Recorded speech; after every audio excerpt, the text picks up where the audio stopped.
Hello my shivering stars, क्या हाल चाल मेरे चमकते सितारों में तहे दिल से स्वागत करती हूँ आप सभी का आपके अपने फिजिक्स वाला के प्लेटफॉर्म पर। आज बच्चे हम करने जा रहे हैं प्रवेश सीवीटी साइंस में हमारा आखिरी lecture that is going to be your biomolecules. बेटा क्रैश कोर्स का आखिरी सेशन है और साथ ही साथ आपका बस 2 या 3 दिनों में मैं कह सकती हूँ एग्जाम स्टार्ट होने वाला है। तो बेटा ये एक ऐसा चैप्टर है जो रिएक्शन से भरा हुआ नहीं है, ये एक ऐसा चैप्टर है जो थ्योरी से भरा हुआ है।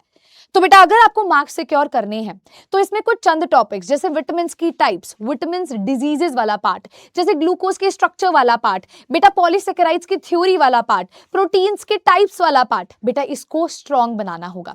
और ये थ्योरी ना बस एक बार समझने की देर है, आपको बहुत इजीली याद हो जाएंगी। But let me tell you, जितने ज्यादा सवाल लगाओगे उतना ज्यादा आपके लिए आसान होगा। तो चलिए शुरू करते हैं हमारे चैप्टर बायोमोलिक्यूल्स को with the very first topic everyone. Hello my shimmering stars, कैसे हैं मेरे चमकते सितारे में तहे दिल से आपका स्वागत करती हूँ आपके अपने प्लेटफॉर्म फिजिक्स वाला पर और आपके अपनी बैच प्रवेश में। तो बेटा जी आई एम एक्सट्रीमली सॉरी, मैं कल आपकी क्लास नहीं ले पाई, मेरी तबीयत बहुत डाउन थी, बहुत ज़्यादा कोल्ड हो गया था। But today I am extremely fine, मैं ठीक हूँ। तो आज की क्लास को स्टार्ट करते हैं। आज हम एक नए चैप्टर की शुरुआत करने जा रहे हैं जिसका नाम है बायोमोलिक्यूल्स, राइट। तो चलिए जी शुरू करते हैं। आज का आपका लेक्चर नंबर 1 होगा बेटा। बिफोर स्टार्टिंग मैं आप सभी को यहाँ पर जो टेलीग्राम लिंक है अपना वो दिखा रही हूँ। अगर कोई बच्चा मुझसे कनेक्ट होना चाहता है, किसी को लगता है मैम हमारे एकेडमिक डाउट्स है, नॉन एकेडमिक डाउट्स है जो हम आपसे शेयर करना चाहते हैं, डिस्कस करना चाहते हैं, तो आप इस स्कैनर से इसको लिंक को स्कैन कर सकते हैं, ग्रुप को ज्वाइन कर सकते हैं। शिमरिंग स्टार्स शौर्या मैम करके ग्रुप आएगा, इसको स्कैन करने के बाद आप उसमें एंटर कर जाओगे। मैं उसमें डे टू डे मतलब एक दिन छोड़कर या मतलब आप देखोगे, ऑब्जर्व करोगे, क्वेश्चन पोस्ट करती हूँ जिसमें आप पोल में पार्टिसिपेट कर सकते हो। उसमें आपको वीडियो लिंक्स भी प्रोवाइड करती हूँ अलग अलग टॉपिक के, ताकि बेटा कभी आप कुछ इस चीज़ के लिए प्रिपेयर कर रहे हो तो ये देख लो। PYQs भी मिलते हैं, PDFs भी मिलती हैं और आपसे लाइव कनेक्शन भी होता है। लाइव कनेक्शन के अंदर अगर आपको कुछ लगता है भी मैम से मुझे शेयर करना है, आप शेयर कर सकते हो। तो you can use this link and you can join it और आप मुझसे कनेक्टेड रह सकते हैं, ठीक है। अदर देन क्लासेस ऑल्सो, जहाँ पर आप अपने डाउट्स शेयर कर सकते हो। तो बायोमोलिक्यूल्स चैप्टर की शुरुआत करते हैं बेटा जी। Let's start with the very first topic of ours. So बेटा now we are going to start with the very first topic of ours. तो सबसे पहली बात तो देखिए, सबसे पहले टॉपिक जो आज हम पढ़ने वाले हैं वो होने वाला है जी इंट्रोडक्शन, एक जनरल इंट्रोडक्शन। भी बायोमोलिक्यूल्स जो हमारा चैप्टर है इसका मतलब क्या है, क्या क्या हम पढ़ने वाले हैं। तो इसके अंदर हम इंट्रोडक्शन में बेटा कार्बोहाइड्रेट्स जो टॉपिक है इससे स्टार्ट करने वाले हैं। कार्बोहाइड्रेट्स क्या होते हैं, then we are going to do the classification of, फिर हम करेंगे जी क्लासिफिकेशन ऑफ कार्बोहाइड्रेट्स। कार्बोहाइड्रेट्स की किस तरीके से बेटा आप क्लासिफिकेशन करते हो, कितने टाइप से वो क्लासिफाइड होता है। उसके बाद बेटा हम जानेंगे इन डेप्थ अबाउट ग्लूकोज। तो आज की क्लास के अंदर ये में हमारे मेजर 3 टॉपिक्स रहने वाले हैं। स्टार्ट करते हैं सबसे पहली बात। तो जैसे कि आप सभी जानते हैं बायोमोलिक्यूल जो होते हैं वो लिविंग प्लांट्स एंड एनिमल्स से हमें ऑब्टेन होते हैं। बायोमोलिक्यूल के अंदर सबसे इंपॉर्टेंट बायोमोलिक्यूल जिसकी हम शुरुआत करने जा रहे हैं, स्टार्ट करने जा रहे हैं, दैट इज योर कार्बोहाइड्रेट्स। अब पहले के टाइम पे हिस्ट्री अगर मैं रीड करने पे आती हूँ तो जनरली ये बेटा कंसिडर किया जाता था अभी carbohydrates are hydrates of carbon. क्या बोला जाता था बच्चे, पहले के समय पे मैम ये बोला जाता था कि carbohydrates are hydrates of carbon, hydrates of carbon. पर ये डेफिनेशन ना एक इनकम्प्लीट डेफिनेशन बनी, ये डेफिनेशन इसको पूरी तरह से जस्टिफाई नहीं कर पाई भी हाँ यार कार्बोहाइड्रेट्स को हम हाइड्रेट्स ऑफ कार्बन ही कहते हैं। ये एक इनजस्टिस था इस डेफिनेशन के लिए, ठीक है। फिर बेटा एक ना जनरल उन्होंने फॉर्मूला दिया, उन्होंने कहा जितने भी कार्बोहाइड्रेट्स है ना उनका ये एक मॉलिक्यूलर फॉर्मूला होना चाहिए। पर ये मॉलिक्यूलर फॉर्मूला भी सब पे वैलिड नहीं हो पाया, CxH2OY। ये मॉलिक्यूलर सब पे वैलिड नहीं हो पाए। जैसे मान लो एक छोटा सा एग्जांपल मैं ले लेती हूँ, x की वैल्यू अगर मैं 6 ले लूंगी तो मुझे मिलेगा C6H2O6, यानी कि इसको मैं ऐसे लिख सकती हूँ C6H12O6, इसी को तो ग्लूकोज कहते हैं। मतलब उन्होंने एक जनरल फॉर्मूला निकाला साइंटिस्ट ने, उन्होंने कहा ये जनरल फॉर्मूला सभी कार्बोहाइड्रेट्स के लिए हम अप्लाई कर सकते हैं, बट ये भी बेटा फॉर्मूला इनवैलिड साबित हुआ। क्यों? क्योंकि बेटा अगर आप यहाँ पर n की वैल्यू को ना x की वैल्यू या y की वैल्यू में बोलो 2 पुट कर देते हो तो क्या आता है C2H2O2। तो बेसिकली दिस इज C2H4O2, है ना। तो this is not a carbohydrate बेटा, ये कोई भी कार्बोहाइड्रेट नहीं है, नॉट अ कार्बोहाइड्रेट।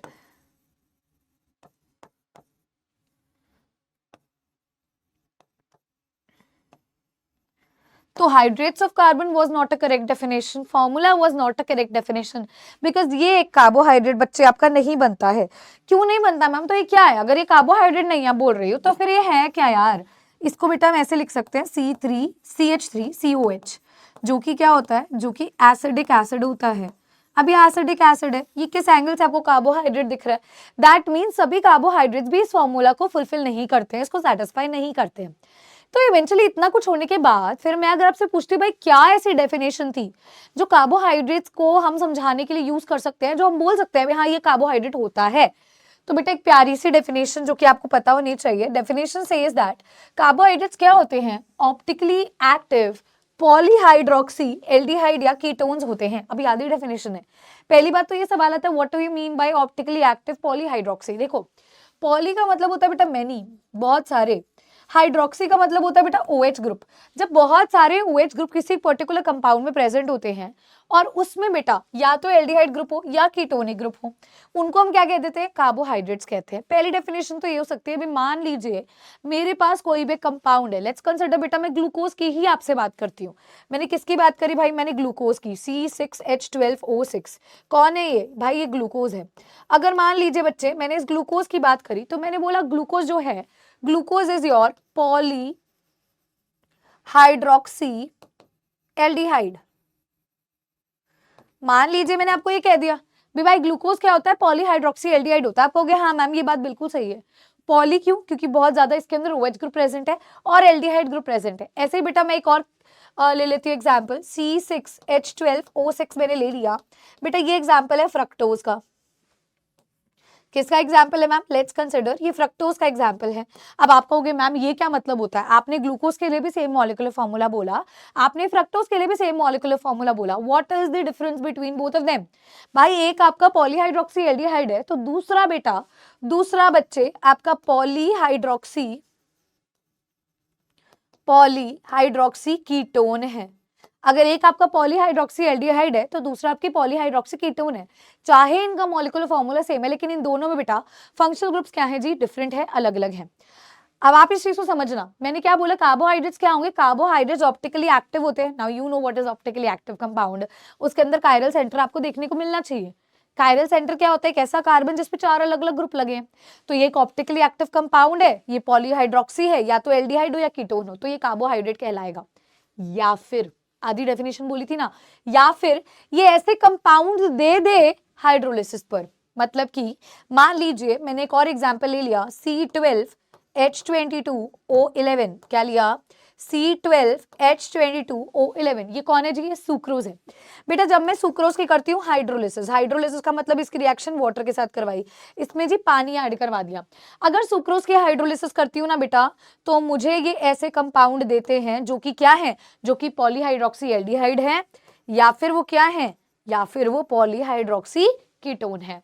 तो ये क्या करता है बेटा? सुक्रोज हाइड्रोलिसिस होने पर आपको ग्लूकोज देने वाला है और साथ में बच्चे आपको क्या मिलने वाला है?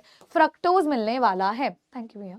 तो यहाँ पर इस केस को ध्यान से समझने की कोशिश करिए। मैंने आपको बोला या तो आपके एक ऐसे कंपाउंड होंगे जो डायरेक्टली क्या होंगे? पॉलीहाइड्रोक्सी एल्डिहाइड होंगे या पॉलीहाइड्रोक्सी कीटोन होंगे, या फिर बेटा जी कुछ ऐसे कंपाउंड होंगे जो खुद तो पॉलीहाइड्रोक्सी एल्डिहाइड या कीटोन नहीं है, पर हाँ इनकी अगर हम हाइड्रोलिसिस कर दें तो हमें ये पॉलीहाइड्रोक्सी एल्डिहाइड या पॉलीहाइड्रोक्सी कीटोन दे देंगे हाइड्रोलिसिस होने पर। तो वो क्या कहलाता है जी? कार्बोहाइड्रेट कहलाता है। Hence sucrose is also a carbohydrate. तो बेटा ये इसकी कंप्लीट डेफिनेशन हो जाएगी विद एग्जांपल्स। आप यहाँ पे कंसिडर कर सकते हैं कार्बोहाइड्रेट्स क्या होते हैं उसके रिगार्ड में।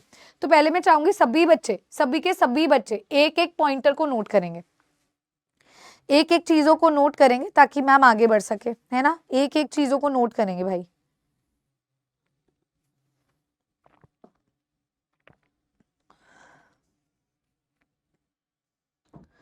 चलिए जी दोबारा रिपीट करती हूँ। पहले के समय में ये बोला गया था हाइड्रेट्स ऑफ कार्बन कार्बोहाइड्रेट्स होते हैं, पर ये डेफिनेशन इनकम्प्लीट मानी गई। फिर देखा गया भी अगर ये फॉर्मूला किसी कंपाउंड में आ जाता है बेटा तो वो हमारा कार्बोहाइड्रेट होता है। तो हमने कहा ठीक है करके देखते हैं। ग्लूकोज फिट हो गया, फ्रक्टोज भी फिट हो गया, लेकिन मैम एक दिक्कत आ गई। क्या दिक्कत आ गई मैम? भी मैम अगर हम n की वैल्यू 2 पुट करते हैं, x की वैल्यू या y की वैल्यू 2 पुट करते हैं तो हमारे पास तो एक एसिड आ जाता है, कार्बोक्सिलिक एसिड आ जाता है इंस्टेड ऑफ अ कार्बोहाइड्रेट। तो ये डेफिनेशन इनकरेक्ट हुई। तो करेक्ट डेफिनेशन क्या थी? भी आपके कोई भी ऐसे कंपाउंड्स जो ऑप्टिकली एक्टिव हैं, जो पॉलीहाइड्रोक्सी एल्डिहाइड होंगे या फिर पॉलीहाइड्रोक्सी कीटोन होंगे, या फिर एक ऐसे कंपाउंड जो ये है तो नहीं पर हाइड्रोलिसिस होने पर ऐसे कंपाउंड आपको दे देते हैं, वो कार्बोहाइड्रेट्स कहलाते हैं। आगे बढ़ते हुए बेटा, some of the carbohydrates which are sweet in taste, उनको क्या बोला जाता है जी? शुगर्स बोला जाता है। शुगर वर्ड जब जब आएगा इसका मतलब वो कार्बोहाइड्रेट्स जो कि क्या है? स्वीट है इन टेस्ट। क्लियर हो गया जी? तो इतना नोट कर सकते हो, this was the general introduction. आगे बढ़ते हुए, now we are going to do the classification. क्या करने वाले हैं बच्चा? हम करने वाले हैं क्लासिफिकेशन ऑफ, हम करने वाले हैं क्लासिफिकेशन ऑफ कार्बोहाइड्रेट्स।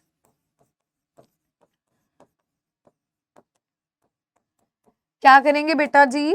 अपन करेंगे क्लासिफिकेशन किसकी? मैम कार्बोहाइड्रेट्स की। तो ध्यान से सुनिएगा। देखिए बेटा, सीयूईटी के पेपर में डायरेक्ट यहां से क्वेश्चन आता है, नीट के पेपर में डायरेक्ट यहां से क्वेश्चन आता है। तो मैं आपको बताने जा रही हूँ। देखिए, कार्बोहाइड्रेट्स को बच्चा आप 3 क्लासेस में क्लासिफाई कर सकते हो।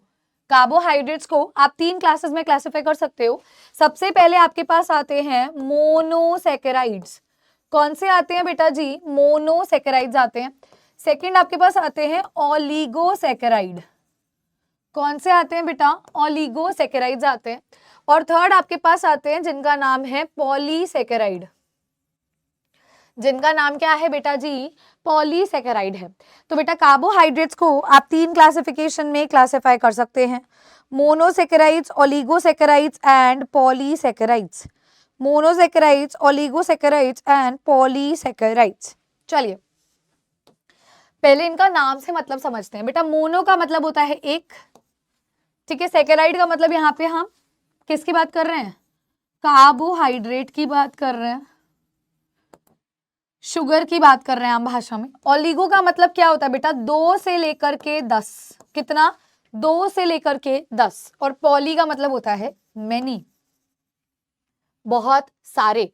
तो अब समझने का स्टार्ट करते हैं। मोनोसैकेराइड का मतलब क्या होते हैं? Compounds, compounds which cannot be, compounds which cannot be further hydrolyzed, which cannot be further hydrolyzed, they itself are polyhydroxyaldehyde और पॉलीहाइड्रोक्सी कीटोन। बेटे ऐसे कंपाउंड जिनकी फर्दर हाइड्रोलिसिस नहीं की जा सकती, जो खुद से ही पॉलीहाइड्रोक्सी एल्डिहाइड है या पॉलीहाइड्रोक्सी क्या है बेटा? कीटोन्स है। एग्जाम्पल के तौर पर ग्लूकोज, फ्रक्टोज, राइबोज। क्या बोला बेटा? ऐसे कंपाउंड जिनकी फर्दर आप हाइड्रोलिसिस नहीं कर सकते, जो खुद से ही क्या है जी? पॉलीहाइड्रोक्सी एल्डिहाइड या कीटोन्स हैं। ओलिगोसैकेराइड की बात करते हैं। कंपाउंड्स which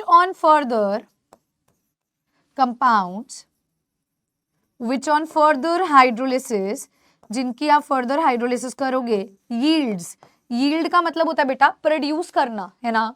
यील्ड्स 2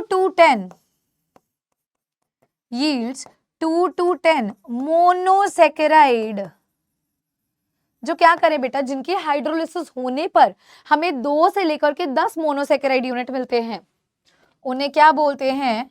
उन्हें बोला जाता है ओलिगोसैकेराइड्स। जैसे कि एग्जाम्पल लिखते हैं, माल्टोज, लैक्टोज, सुक्रोज, रैफिनोज। ये सभी क्या है बेटा? ये सभी के सभी ओलिगोसैकेराइड्स हैं। क्या है बच्चे? सभी के सभी बेटा ओलिगोसैकेराइड्स की कैटेगरी में फॉल करते हैं। आगे देखते हैं polysaccharides. Compounds which on hydrolysis भाई ऐसे कंपाउंड जिनकी अगर आप हाइड्रोलिसिस करवाते हो, ऐसे कोई भी कंपाउंड जिनकी फर्दर हाइड्रोलिसिस करवाएंगे, यील्ड क्या करेंगे जी, प्रोड्यूस करेंगे मेनी मोनोसेकेराइड यूनिट्स,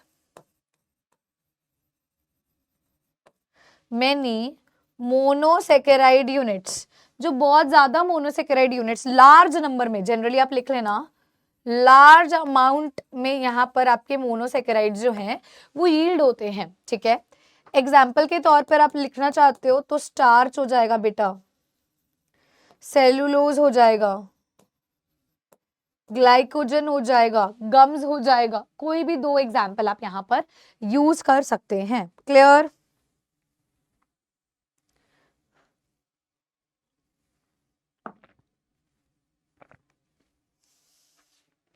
अच्छा, एक यहाँ पे खास बात बताती हूँ, जो आपके पॉलीसेकेराइड्स होते हैं ना, they are not sweet in taste. बेटा ये टेस्ट में स्वीट नहीं होते हैं, इसीलिए हम इन्हें ना नॉन शुगर्स भी बोलते हैं, ठीक है। तो ये एक्स्ट्रा नॉलेज के लिए आपको बता दिया है, ठीक है जी। चले चले जी आगे, रेडी हैं सभी बच्चे? तो बोलो जी, बोलो जी, हो गया तो चले आ जाओ। अब बेटा एनसीईआरटी हाइलाइट्स भी पढ़ लेते हैं। अभी बताया मैंने मोनोसेकेराइड्स क्या होते हैं बेटा, ऐसे कार्बोहाइड्रेट्स जिनको आप फर्दर हाइड्रोलाइज नहीं कर सकते हो सिंपलर यूनिट के अंदर। कुछ एग्जांपल है ग्लूकोज, फ्रक्टोज और राइबोज बोल दिया मैंने, ठीक है। चलिए जी, अगला बेटा मैंने आपको बोला ओलिगोसेकेराइड्स के बारे में। तो ऐसे कार्बोहाइड्रेट्स जो आपको 2 से 10 मोनोसेकेराइड यूनिट देते हैं हाइड्रोलिसिस होने पर, उनको हम बोलते हैं ओलिगोसेकेराइड। इनको बेटा फर्दर क्लासिफाई किया जा सकता है बेस्ड अपॉन कितने मोनोसेकेराइड ये देंगे। जैसे कि डाइसेकेराइड, डाइसेकेराइड का मतलब 2 यूनिट मिलेंगे आपको मोनोसेकेराइड के हाइड्रोलिसिस होने पे। ट्राई का मतलब 3 यूनिट आपको मोनोसेकेराइड के मिलेंगे ऑन हाइड्रोलिसिस। टेट्रासेकेराइड मतलब 4 यूनिट मिलेंगे डिपेंडिंग अपॉन कितने मोनोसेकेराइड यूनिट वो हाइड्रोलिसिस होने पर दे रहे हैं। एक एग्जाम्पल मैम यहाँ पर हमें बता दो, जैसे बेटा मैंने ले लिया मान लो माल्टोज का एग्जाम्पल। तो बेटा अगर माल्टोज के अपन हाइड्रोलिसिस करवाते हैं, लेट्स कंसिडर किसकी हाइड्रोलिसिस हुई जी, माल्टोज की हाइड्रोलिसिस। तो माल्टोज की हाइड्रोलिसिस से आपको 2 ग्लूकोज के यूनिट देखने को मिलते हैं। क्या देखने को मिल रहे हैं? 2 ग्लूकोज के यूनिट, और ग्लूकोज का एक मोनोसेकेराइड है। तो बेटा 2 मोनोसेकेराइड यूनिट देखने को मिले, माल्टोज है तो maltose is an example of disaccharide. भाई ये कौन है? फिर ये डाइसेकेराइड है जो आपको 2 मोनोसेकेराइड यूनिट दे रहा है हाइड्रोलिसिस होने पर। मैम एक और एग्जाम्पल बेटा, जैसे मान लीजिए लैक्टोज हो गया। कौन हो गया मैम? लैक्टोज हो गया। बच्चे लैक्टोज की अगर हम हाइड्रोलिसिस करते हैं, लैक्टोज की क्या करें मैम, लैक्टोज की अगर हाइड्रोलिसिस की जाएगी तो एक आपको मिलता है गैलेक्टोज और एक आपको मिलता है ग्लूकोज। कौन मिलता है? गैलेक्टोज मिलता है और ग्लूकोज। गैलेक्टोज और ग्लूकोज अगेन दोनों क्या है? मोनोसेकेराइड्स हैं। एक चीज कई बच्चे सोच रहे होंगे मैम ये गैलेक्टोज है कौन? तो अभी आगे आप पढ़ोगे, ये अभी आगे पढ़ोगे तो घबराना नहीं है, नॉलेज से के लिए बता रही हूँ, आगे पढ़ा जाएगा। गैलेक्टोज बेटा आपका होता है C4 एपीमर ऑफ ग्लूकोज। यहां लिख रही हूं, यहां लिख रही हूं, आगे पढ़ेंगे तो टेंशन नहीं लेनी है ठीक है, आगे पढ़ने वाले हैं तो घबराना नहीं है भाई, अभी आगे इसको पढ़ोगे। ये नॉलेज सेक के लिए अभी बता दिया। भी लैक्टोज की हाइड्रोलिसिस करवाओगे तो आपको क्या मिलता है जी? गैलेक्टोज मिलता है और ग्लूकोज मिलता है। ऐसे बेटा एक और एग्जाम्पल लिखना चाहो तो बेटा सुक्रोज है। सुक्रोज के हाइड्रोलिसिस करवाने पर हमें क्या मिल रहे हैं? 2 मोनोसेकेराइड्स। कौन से 2 मोनोसेकेराइड्स? फर्स्ट पेज पे भी बताया था मैम, ग्लूकोज मिलेगा और मैम फ्रक्टोज मिल जाएगा, दोनों क्या है? मोनोसेकेराइड्स हैं। तो इस तरीके से बेटा आपको समझना होगा, यहाँ लैक्टोज, सुक्रोज, माल्टोज सभी क्या है? डाइसेकेराइड है। रैफिनोज की बात करती हूँ तो रैफिनोज आपका एक ट्राइसेकेराइड है। चले आगे, चले जी आगे, ट्राइसेकेराइड का एग्जाम्पल लिखना चाहते हो तो रैफिनोज है, ठीक है। चले जी आगे, अगर सभी बच्चों ने इतना नोट कर लिया भाई, चलो बहुत बढ़िया बेटा। देखिए आगे बढ़ते हैं बेटा, तो अमंग द मोस्ट कॉमन है डाइसेकेराइड्स, जिनमें से सबसे ज्यादा हम डाइसेकेराइड्स पढ़ते हैं, तभी मैंने आपको 3 एग्जांपल भी डाइसेकेराइड्स के दिए। वो कहते हैं the 2 monosaccharide units obtain on hydrolysis of a disaccharide may be same, same भी हो सकते हैं डिफरेंट भी हो सकते हैं। सेम अभी आपने देखा माल्टोज के केस में वो 2 ग्लूकोज यूनिट दे रहा है तो दोनों सेम है। डिफरेंट भी हो सकते हैं, जैसे अभी आपने देखा अपना लैक्टोज का केस, सुक्रोज का केस, तो उसमें डिफरेंट है। तो जरूरी नहीं जो मोनोसेकेराइड वो हाइड्रोलिसिस पे दे रहा है वो सेम ही हो भाई, वो अलग भी हो सकते हैं, वो डिफरेंट भी हो सकते हैं। For example 1 molecule of sucrose hydrolysis पर आपको 1 मॉलिक्यूल ग्लूकोज का देता है, 1 मॉलिक्यूल फ्रक्टोज का देता है, जबकि माल्टोज आपको 2 मॉलिक्यूल ग्लूकोज की देता है। ये चीज मैंने बेटा अभी आपको बता दी है, ठीक है। तो ये अभी अभी के अभी आपको मैंने एक्सप्लेन कर दिया। अब हम आगे चल सकते हैं अगर सभी को क्लियर है, बोलो। देन चलो आगे देखते हैं भाई। पॉलीसेकेराइड्स की बात करते हैं, तो पॉलीसेकेराइड्स क्या होते हैं, मतलब what do you think is polysaccharide? Poly मतलब मैनी, बहुत ज्यादा मोनोसेकेराइड नहीं देना, लार्ज नंबर ऑफ मोनोसेकेराइड्स देना, जैसे कि बेटा स्टार्च हो गया, सेलुलोज हो गया, ग्लाइकोजन हो गया, गम्स हो गया। पॉलीसेकेराइड्स स्वीट नहीं होते टेस्ट में, नॉन शुगर्स होते हैं, पहले बता दिया है ना। चलो तो क्लासिफिकेशन वाला पार्ट भी हमारा कवर हो गया है। अब एक चीज बिफोर टेलिंग यू दिस, बेटा कार्बोहाइड्रेट्स जो होते हैं ना, कार्बोहाइड्रेट जो होते हैं ना, ये दो तरह के होते हैं, दो तरह के शुगर्स होते हैं। एक होता है बच्चा रिड्यूसिंग शुगर, एक कैसा होता है मैम, रिड्यूसिंग शुगर होता है, और एक होता है मैम नॉन रिड्यूसिंग शुगर। क्या बोला मैंने बेटा, कार्बोहाइड्रेट्स जिनको आप शुगर्स बोलते हो भाई, ये भी दो तरह के होते हैं। एक होते हैं आपके रिड्यूसिंग शुगर्स और एक होते हैं बच्चा आपके नॉन रिड्यूसिंग शुगर्स। बेटा रिड्यूसिंग शुगर्स वो होते हैं which reduce Tollens reagent test. Tollens reagent test सभी को याद होगा बेटा, जहां पे सिल्वर मिरर ऑब्टेन होता है भाई, है ना, और कार्बोक्सिलेट एनाइन बनता है, which reduces Tollens reagent and Fehling solution. भाई जो टॉलेंस रिएजेंट और फेलिंग सोल्यूशन को रिड्यूस कर देता है, उन शुगर को हम रिड्यूसिंग शुगर कहते हैं, ठीक है, जिनके पास फ्री एल्डिहाइड ग्रुप प्रेजेंट होता है। अब बेटा जो रिड्यूस नहीं करता, विच डू नॉट रिड्यूस, जो बेटा रिड्यूस नहीं करता Tollens reagent and Fehling solution को, तो वो हमारा नॉन रिड्यूसिंग शुगर बन जाता है। क्लियर? तो बेटा कार्बोहाइड्रेट्स को क्लासिफाई किया जा सकता है रिड्यूसिंग नॉन रिड्यूसिंग शुगर में। ऑल दी कार्बोहाइड्रेट्स जो फेलिंग सोल्यूशन और टॉलेंस रिएजेंट को रिड्यूस कर दे, रिड्यूसिंग हो जाते हैं। जैसे कि सभी मोनोहाइड्राइड्स जो होते हैं, मोनोसेकेराइड सॉरी, जो होते हैं, जैसे एल्डोज और कीटोज जो होते हैं, वो रिड्यूसिंग शुगर होते हैं, ठीक है। चलिए अब बेटा मोनोसेकेराइड्स को भी ना हम फर्दर क्लासिफाई कर सकते हैं भी, उसके अंदर कितने कार्बन एटम है उस बेसिस पर, उसमें कौन सा फंक्शनल ग्रुप प्रेजेंट है, एल्डिहाइड या कीटोन, उस बेसिस पर। कैसे मैम, आइए समझते हैं बेटा, आइए इसको समझते हैं। तो बेटा मोनोसेकेराइड्स को फर्दर क्लासिफाई कर सकते हैं based upon the number of carbon atom. जैसे मान लो किसी मोनोसेकेराइड में 3 कार्बन एटम प्रेजेंट है, तो आप उसको ट्राइओज बोलोगे, ट्राइओज बोलोगे। 4 है तो क्या बोलोगे, टेट्रोज। 5 है तो क्या बोलोगे, कार्बन पेंटोज। 6 है तो क्या बोलोगे, हेक्सोज। 7 है जो हेप्टोज बोलोगे। जितने उसके अंदर कार्बन एटम उस बेसिस पे आपने बोला, अब उस पर्टिकुलर कंपाउंड को हम पॉलीहाइड्रोक्सी एल्डिहाइड कीटोन तो कहते ही हैं, मतलब या तो उसमें एल्डिहाइड ग्रुप होगा या उसमें कीटोनिक ग्रुप होगा। एल्डिहाइड ग्रुप तो सभी बच्चे जानते हैं, CHO ग्रुप होना, है ना। तो भाई एल्डिहाइड ग्रुप अगर प्रेजेंट होगा तो एल्डोज के आगे लगा दोगे, aldotriose, aldotetrose, aldopentose, aldohexose, aldoheptose. अगर बेटा उसमें कीटोन ग्रुप प्रेजेंट होगा तो ketotriose, ketotetrose, ketopentose, ketohexose और कीटो हेप्टोज हो जाएगा। तो मैं अगर आपसे यहाँ पे पूछूं बच्चे भी ग्लूकोज का नाम क्या होगा, तो आप क्या बोलोगे, एल्डो, क्योंकि एल्डिहाइड ग्रुप है, 6 कार्बन है तो हेक्सोज, एल्डो हेक्सोज हो जाएगा। अच्छा ग्लूकोज का फॉर्मूला भी लिख लेते हैं, C6H12O6। मैम अगर आप यहीं पे हमसे फ्रक्टोज का पूछ लो, फ्रक्टोज का, तो बेटा वो क्या हो जाएगा, कीटो हेक्सोज। कीटो क्यों, क्योंकि उसके अंदर कीटोनिक ग्रुप है। हेक्सोज क्यों, क्योंकि उसके अंदर 6 कार्बन है। तो बेटा C6H12O6, इसका भी मॉलिक्यूलर फॉर्मूला सेम है, बस इसके अंदर हमें कीटोन वाला ग्रुप देखने को मिलता है। सभी लिख लें, ये क्लियर हो गया है। चलिए जी, अब बेटा now we are going to start with the methods of preparation. क्या स्टार्ट करने जा रहे हैं, methods of preparation of glucose. अब हम ग्लूकोज को डेप्थ में पढ़ेंगे और बेटा ग्लूकोज का ही मेथड ऑफ प्रिपरेशन अपना स्टार्ट होने जा रहा है। तो बेटा ग्लूकोज से स्टार्ट करते हैं। तो पहली बात तो ग्लूकोज जो है नेचर में फ्रीली भी एग्जिस्ट कर सकता है और कंबाइंड फॉर्मेट में भी एग्जिस्ट कर सकता है। ग्लूकोज स्वीट फ्रूट में भी प्रेजेंट होता है, हनी में भी प्रेजेंट होता है, राइप ग्रेप्स भी बहुत ज्यादा मात्रा में ग्लूकोज कंटेन करते हैं। तो हम यहाँ से मेथड ऑफ प्रिपरेशन को प्रोसीड करेंगे। हम यहाँ से बेटा मेथड्स ऑफ प्रिपरेशन को स्टार्ट करेंगे। सबसे पहला मेथड आता है सुक्रोज से। सुक्रोज को बेटा केन शुगर भी कहते हैं। फॉर्मूला क्या होता है इसका, C12 क्या होता है भाई, अभी बताया था, C11 H22O11 नहीं, C12H22O11। देखो ग्लूकोज में आप जैसे याद करते हो C6H12O6, तो तुम्हें लगता है कार्बन और ऑक्सीजन के सेम है, पर यहाँ पर बेटा सेम नहीं लिखना। देखो ध्यान से, मैंने फर्स्ट पेज पे तुम्हें पहले ही पढ़ा दिया था। देखो C12H22O11, C6H6O12। Please don't get confuse भी, यहाँ पे कार्बन ऑक्सीजन में 6 ले रहे हो तो वहां पे भी 12 लोगे, नहीं बेटा ऐसे नहीं करना है, कंफ्यूज मत होना इस चीज में, बहुत इंपॉर्टेंट चीज है ये। वापस आती हूँ बेटा, पहली बात तो ये मैंने आपको मेथड ऑफ प्रिपरेशन बता ही दी है। सुक्रोज से कैसे होता है भाई, सीधी सी बात है मैम, सुक्रोज की हाइड्रोलिसिस करवाते हैं तो हमें यार क्या मिलता है, ग्लूकोज मिलता है, और हमें क्या मिलता है मैम, फ्रक्टोज मिलता है।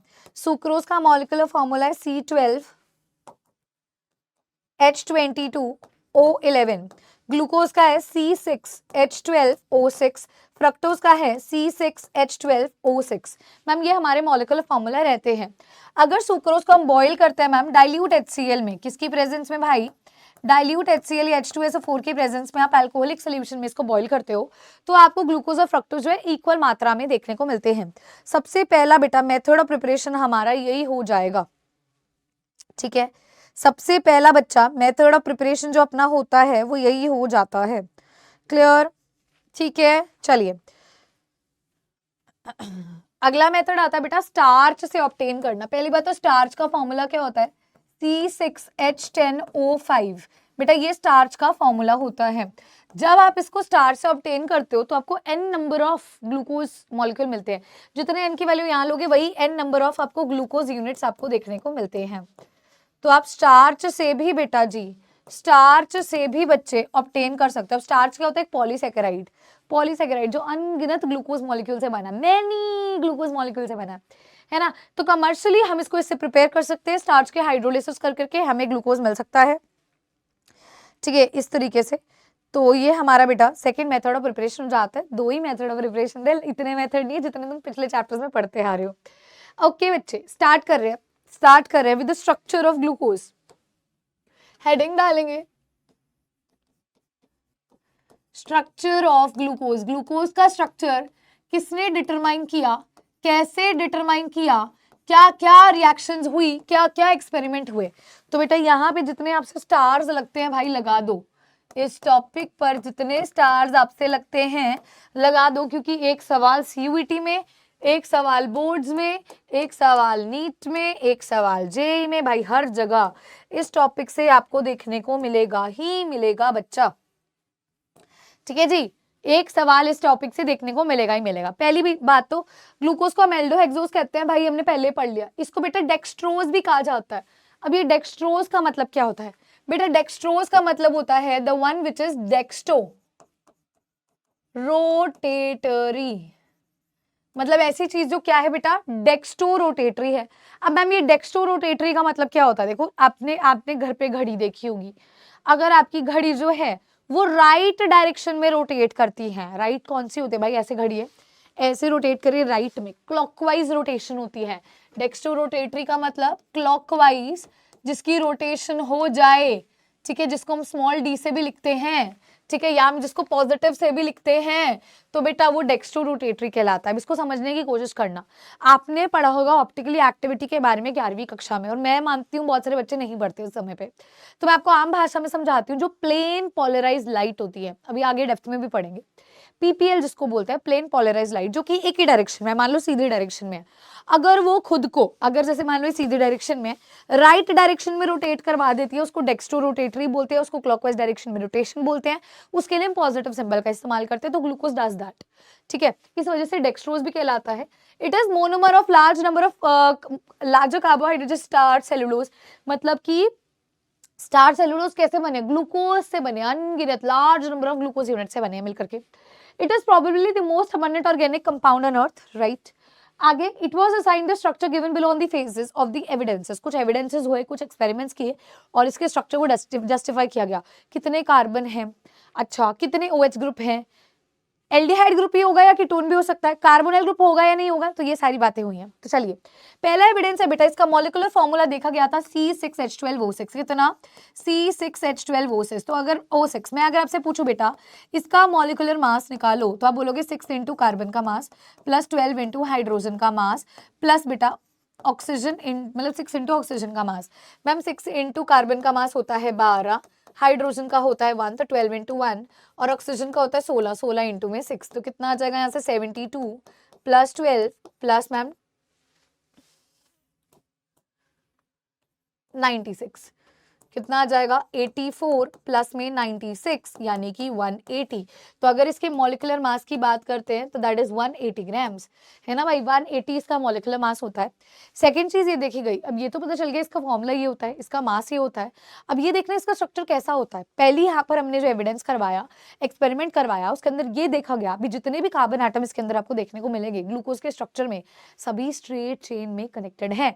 किसने प्रूव किया, कैसे प्रूव किया, आइए देखते हैं। तो पहली बात तो वो कहता है आप ग्लूकोज के स्ट्रक्चर को देखोगे तो ये क्या होता है, पॉलीहाइड्रोक्सी एल्डिहाइड है, एल्डिहाइड है तो CHO ग्रुप होगा। पॉलीहाइड्रोक्सी मतलब बहुत सारे OH ग्रुप है, तो बेटा हमने एज्यूम कर लिया इसके स्ट्रक्चर को जस्टिफाई करने के लिए भी कुछ इस तरीके का आपको स्ट्रक्चर देखने को मिलेगा। लेट कर लिया इसका स्ट्रक्चर ऐसा C6H12O6 इस तरीके का है। बेटा जब अपन ने इसकी रिएक्शन करवाई HI के साथ, पहली रिएक्शन में क्या किया हमने, इसकी HI रिएक्शन करवाई HI के साथ, हीट किया, तो बेटा हमें यहाँ से N हेक्सेन मिल गया, N hexane CH3 CH2 CH2 CH2 CH2 CH3, क्या मिल गया मैम, हमें यहाँ से N हेक्सेन मिल गया, जो क्या प्रूव करता है अभी ग्लूकोज की जब आप लंबे समय तक HI के साथ हीटिंग कराते हो तो अगर आपको N हेक्सेन मिल रहा है, N हेक्सेन मतलब सभी कार्बन एक दूसरे से स्ट्रेट चेन से कनेक्टेड है, मतलब ग्लूकोज के अंदर सभी कार्बन एक दूसरे से स्ट्रेट चेन से कनेक्टेड थे, तभी आपको ये प्रोडक्ट आपको देखने को मिला है। तो बेटा दिस प्रूव्स दिस फैक्ट, यहाँ पर हमने क्या बोला, on prolonged heating with HI, जब आपने HI के साथ बहुत लंबे समय तक हीटिंग करी इट फॉर्म्स N हेक्सेन, वो क्या करता है यार N हेक्सेन बनाता है, सजेस्टिंग दैट, अब ये बहुत जरूरी है इसको हम हाईलाइट करेंगे भाई, suggesting that all 6 carbon atoms are linked in a straight chain, सभी के सभी 6 कार्बन एटम्स एक दूसरे के साथ स्ट्रेट चेन में कनेक्टेड है। ये एक रिएक्शन ही बेटा, एक रिएक्शन ही बेटा सीधा आपके CUET के पेपर में आ जाती है, सीधा आपके मैं कहूंगी बोर्ड में आ जाती है भाई, सीधी की सीधी रिएक्शन आ जाती है। अभी जब सवाल आप करोगे आप खुद समझोगे भी अरे यार तो सीधे सीधे उठा करके क्वेश्चंस यहाँ से दे रहा है, ठीक है। चलिए जी अगले रिएक्शन पे चलते हैं, ये तो पहली रिएक्शन हो गई, अगली रिएक्शन पे चलते हैं। तो अगली रिएक्शन में वो कहता है सेकंड थर्ड जो था सॉरी, ग्लूकोज रिएक्ट करता है हाइड्रोक्साइलामाइन के साथ और एंजाइम देता है। पहली बात तो ग्लूकोज का स्ट्रक्चर हमने ऐसे लिखा था CHO CHOH का 4 CH2OH। अगले पेज पे पहले मैं आपको रिएक्शन करवाना चाहूंगी फिर वापस यहाँ पर आऊंगी। देखिए हमारे पास ये स्ट्रक्चर था CHO CHOH का 4 CH2OH, मान लीजिए हमारे पास ग्लूकोज का ये स्ट्रक्चर है, ये किसका स्ट्रक्चर है भाई, ये स्ट्रक्चर है D पॉजिटिव ग्लूकोज का, पहली बात तो ठीक है, या सिंपल आप बोल दो ये ग्लूकोज का स्ट्रक्चर है, कुछ भी मत लिखो, अभी लिखो ये ग्लूकोज का स्ट्रक्चर है। बेटा इसी स्ट्रक्चर को मैं क्या ऐसे लिख सकती हूँ, CHO ग्रुप को ओपन करके C डबल बॉन्ड OH लिख सकती हूँ, हाँ जी मैम। फिर क्या है CHOH का 4 है, फिर क्या है CH2OH है। मैम पहले हमने इसकी रिएक्शन करवाई हाइड्रोक्साइलामाइन के साथ, कौन होता है हाइड्रोक्साइलामाइन भाई, ये होता है NH2OH, कौन है NH2OH है। बेटा पहली रिएक्शन इसके साथ जब हुई तो यहां से देखना ये पानी निकल जाएगा H2, क्या निकल गया मैम, यहाँ से वाटर निकल गया, किसका रिमूवल हो गया मैम, यहाँ से वाटर का रिमूवल हो गया। हमने किसको रिमूव कर दिया भाई, हमने मैम यहाँ से पानी, ये इस तरीके से यहाँ से वाटर हमने क्या करा भाई, हटा दिया, इसको रिमूव कर दिया। जब इसका रिमूवल यहाँ किया तो कार्बन पे हाइड्रोजन था, डबल बॉन्ड पे क्या आएगा N और OH, और नीचे की कहानी क्या लगा हुआ है इस पे CHOH का 4 CH2OH।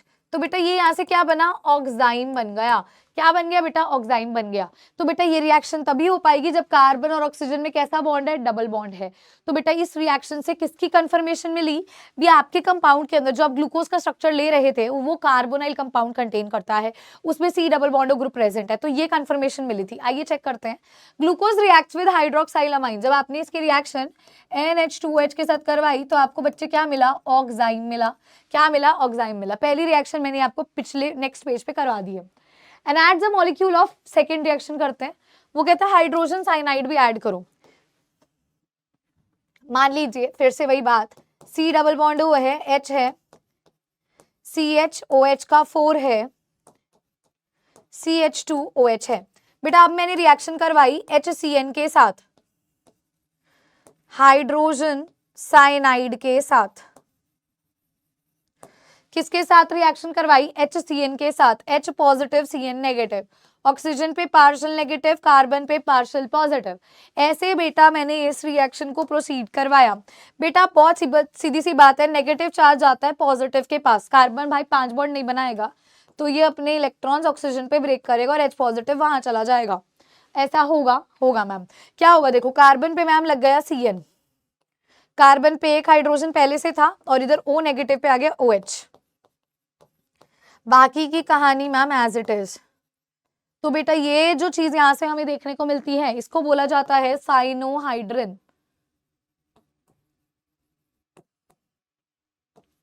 तो साइनोहाइड्रिन की रिएक्शन, मतलब साइनोहाइड्रिन की प्रोडक्शन और एंजाइम की प्रोडक्शन ये सिद्ध करती है भी ग्लूकोज के स्ट्रक्चर के अंदर कार्बोनाइल ग्रुप प्रेजेंट होता है। ठीक है, चलिए वापस आते हैं। तो बेटा वो कहता है दोनों रिएक्शंस, नेक्स्ट पेज मैंने लिख दिया, नेक्स्ट पेज पे आराम से बता दिया तुम्हें डेप्थ में।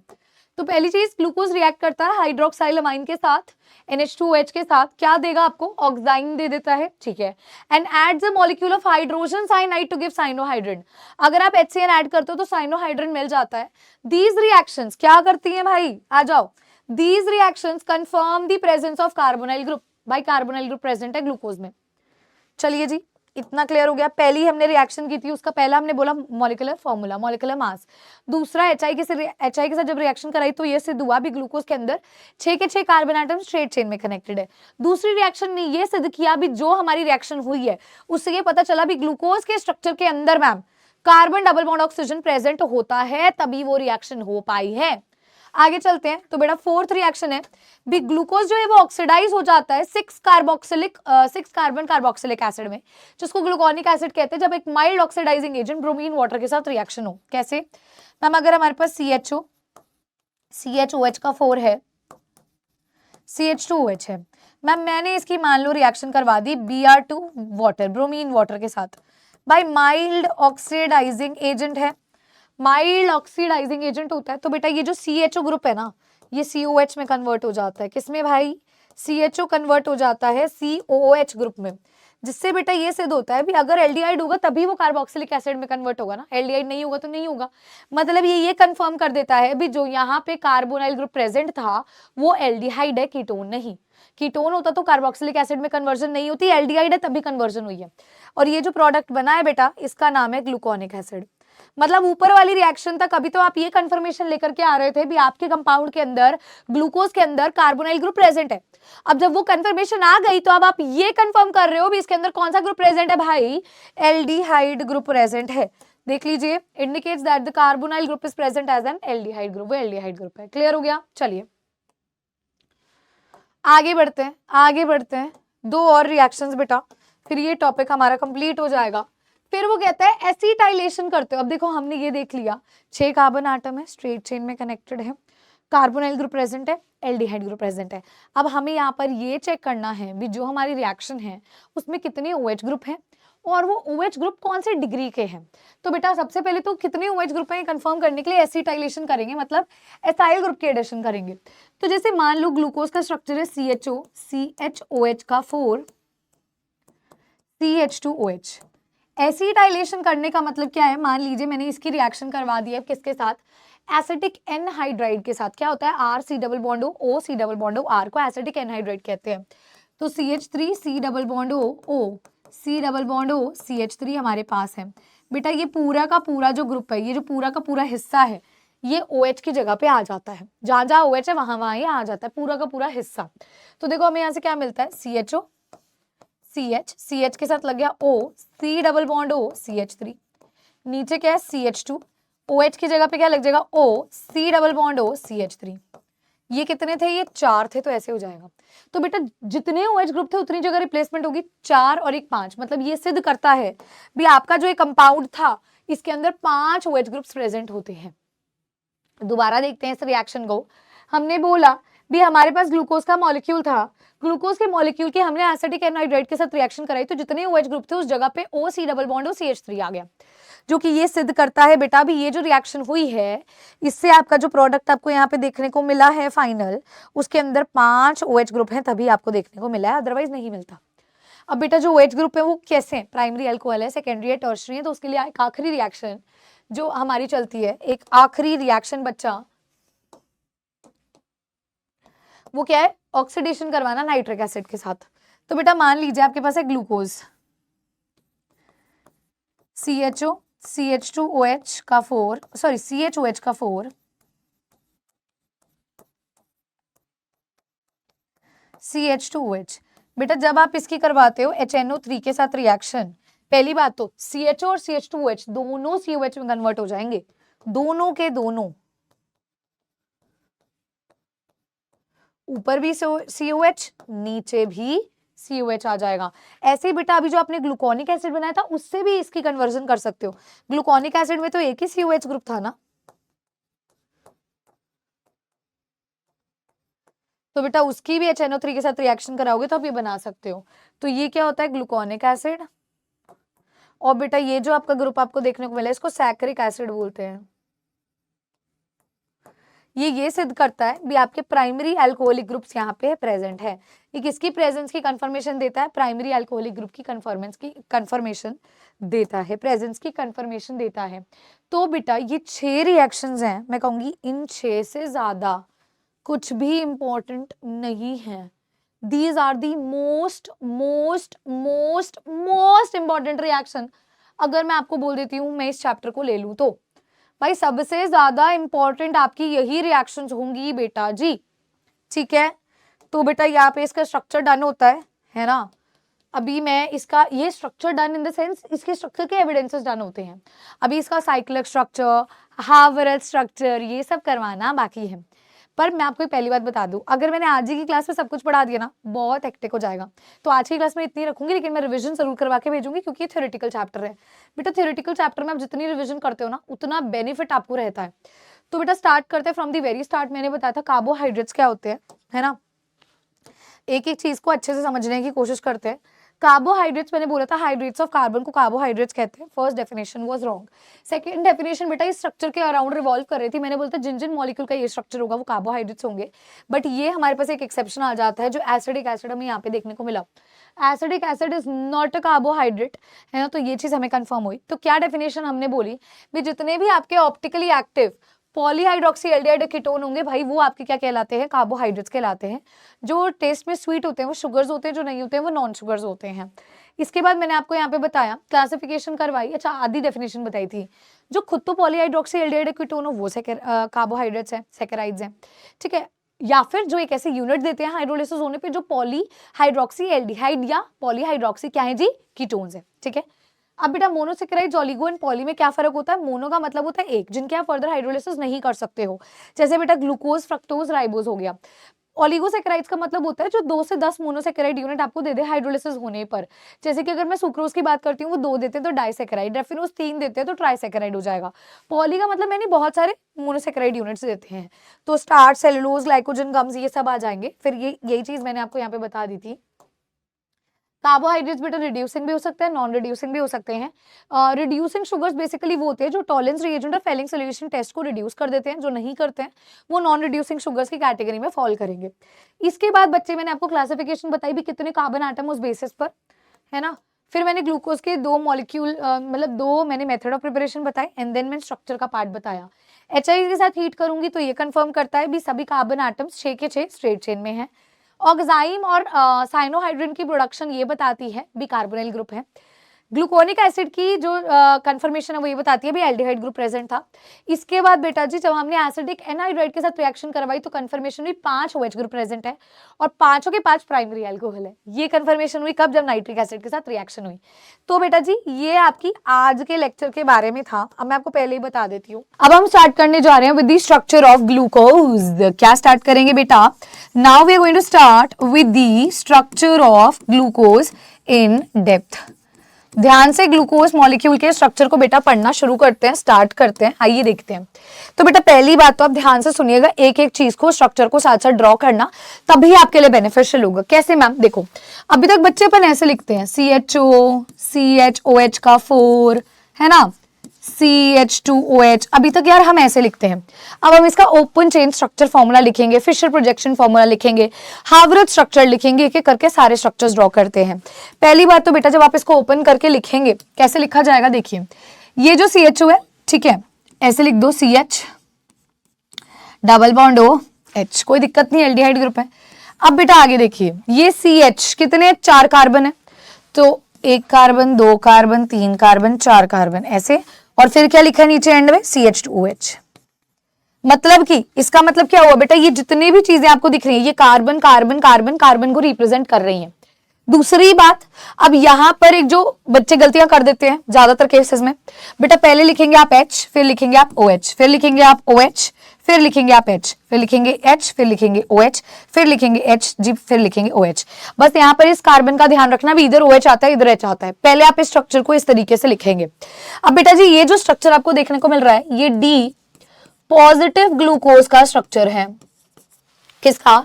D पॉजिटिव ग्लूकोज का। अब ये जो मैंने नाम लिखा ना यहाँ पे, इसका पहले मैं मतलब समझाना चाहूंगी।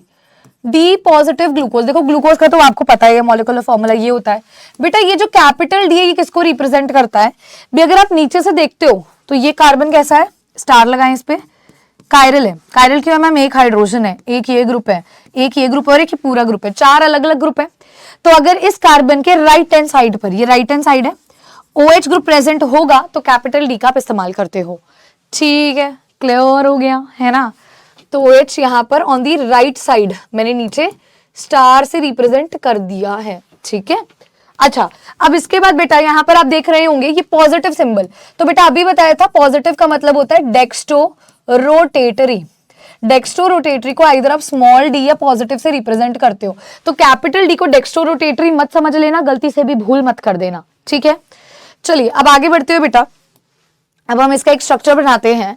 ये साइक्लिक स्ट्रक्चर कैसे बनेगा ध्यान से देखना बेटा। पहली बात तो आप जानते हैं यही नीचे वाले कार्बन से, नीचे से जो पहला कायरल है, पहला कायरल क्यों है? ये कायरल क्यों नहीं है? क्योंकि इस पे 2 सेम ग्रुप हाइड्रोजन है, इस वजह से। तो ये पहला कायरल हुआ मैम, इस पे O नेगेटिव होता है, इस पे, ठीक है। हार्वर्थ प्रोजेक्शन फॉर्मूला बनाने जा रहे हैं। ठीक है, फिशर स्ट्रक्चर हमने कर लिया है, हार्वर्थ स्ट्रक्चर देखेंगे, हार्वर्थ स्ट्रक्चर ऑफ ग्लूकोज।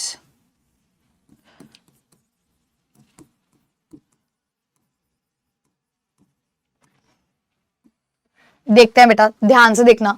पहले मैं इनके पुराने स्ट्रक्चर्स ड्रॉ कर रही हूं। Carbon OH H, H OH, OH H, H OH, H oxygen से लिंक्ड है, CH2OH। कौन सी फॉर्म थी? अल्फा D पॉजिटिव ग्लूकोज थी।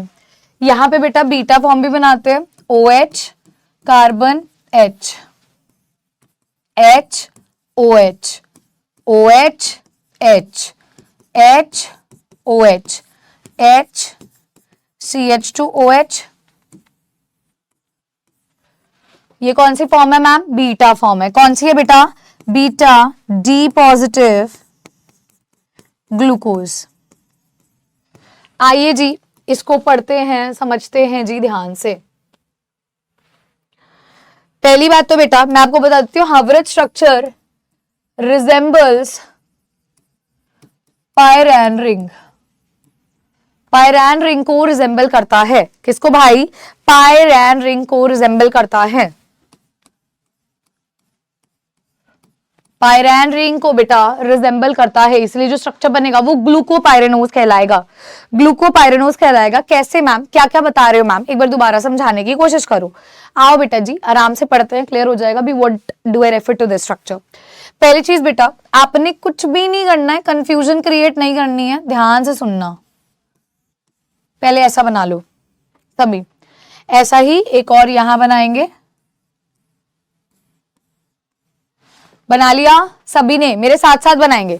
इतना पहले पॉज करके वीडियो को बना लेना बेटा, पॉज करके वीडियो को बना लेना। यहाँ स्ट्रक्चर बेस्ड सवाल सीधा आते हैं CUET में, बोर्ड्स में। ठीक है, आ जाओ। अब बेटा कुछ नहीं करना है, ऐसे लाइंस क्रिएट कर दो, ये बॉन्ड्स को रिप्रेजेंट कर रहा है, इधर भी कर देते हैं। कर दिया सभी ने, इतना इतना हो गया। अब बेटा एक लिखेंगे छुटकू सी ट्रिक, लेफ्ट को हमने लिखना है टॉप पर और राइट को हमने लिखना है बॉटम पर। ठीक है बेटा, ये देखेंगे तो राइट साइड है, ये लेफ्ट साइड है। इधर देखते हैं, ये राइट साइड है, ये लेफ्ट साइड है। आ जाइए ध्यान से देखते हैं बेटा। पहली चीज, लेफ्ट को लिखना है टॉप पर, फर्स्ट कार्बन इसको बोलोगे, second carbon, third carbon, fourth carbon, fifth carbon और ये सिक्स्थ है। ऐसे इधर आ जाओ, इधर आ जाओ बेटा, ये फर्स्ट कार्बन है, ये सेकंड कार्बन है, ये थर्ड है, ये फोर्थ है, ये फिफ्थ है बच्चा, ये सिक्स्थ कार्बन है। इतनी चीजें क्लियर हुई। अब देखना, अब ध्यान से समझना बेटा जी। बेटा फर्स्ट लेफ्ट को टॉप पर, हाइड्रोजन को टॉप पर, राइट को बॉटम पर OH। सेकंड कार्बन लेफ्ट को टॉप पर हाइड्रोजन, राइट को बॉटम पर OH। अरे भाई यह क्या हो गया, आ गया। लेफ्ट को टॉप पर, राइट को बॉटम पर, लेफ्ट को टॉप पर, राइट को बॉटम पर। आ जाओ, लेफ्ट क्या है OH, राइट क्या है H, लेफ्ट क्या है H, राइट क्या है OH। अब फिफ्थ कार्बन पे इधर H है और ये सिक्स्थ कार्बन ऊपर लिखना है CH2OH। लेफ्ट को टॉप पर, राइट को बॉटम पर, लेफ्ट को टॉप पर, राइट को बॉटम पर करना है बेटा। ये क्या स्ट्रक्चर हो जाएगा, ये क्या कहलाएगा, अल्फा डी पॉजिटिव ग्लूकोपाइरेनोज, क्योंकि पायरान रिंग को रिजेंबल करता है तो बेटा ये ग्लूकोपाइरेनोज हो जाएगा क्योंकि ग्लूकोज के रिगार्ड में बनाया है। So this is alpha D positive glucopyranose. आइए बीटा स्ट्रक्चर ड्रॉ करते हैं बेटा। लेफ्ट को OH को टॉप पर, राइट को बॉटम पर, लेफ्ट को टॉप पर H को, राइट को बॉटम पर। बेटा लेफ्ट OH है टॉप पर, राइट है H बॉटम पर, लेफ्ट है टॉप पर, राइट है इधर बॉटम पर, लेफ्ट इधर देखो हाइड्रोजन, इधर सिक्स कार्बन कौन है CH2OH। क्लियर हो गया बेटा। ये किसका स्ट्रक्चर है, ये है beta D positive glucopyranose. Clear हो गया सभी को, पक्का से बोलो जी, इज इट क्लियर। क्लियर हो गया भाई, इजी टॉपिक था, कंफ्यूज करने वाला तो नहीं था, है ना जी। चलो जी, बहुत बढ़िया बेटा। Now we are going to start with the next part of ours, जिसका नाम है फ्रक्टोज। अच्छा, उस पे चलने से पहले बेटा मैं पूछूं आपसे, ये अल्फा और बीटा एक दूसरे के कौन लगे, तो ये भाई बहन है, भाई बहन है, तो आप लिख सकते हैं alpha and beta form are anomers of each other. एक करेक्शन इसमें और लिखना, are C1 anomers. C1 anomers का मतलब क्या है, पहले कार्बन के ऊपर OH और H की जगह बदली हुई है ना, तो बेटा इनको एनोमर्स बोला जाता है। फर्स्ट कार्बन को छोड़ करके कोई भी जगह पर जगह बदली जाए HOH की, वो एपीमर कहलाता है, कजन ब्रदर, ये रियल ब्रदर एनोमर्स, तो रियल है भाई, ये दोनों सिबलिंग्स है।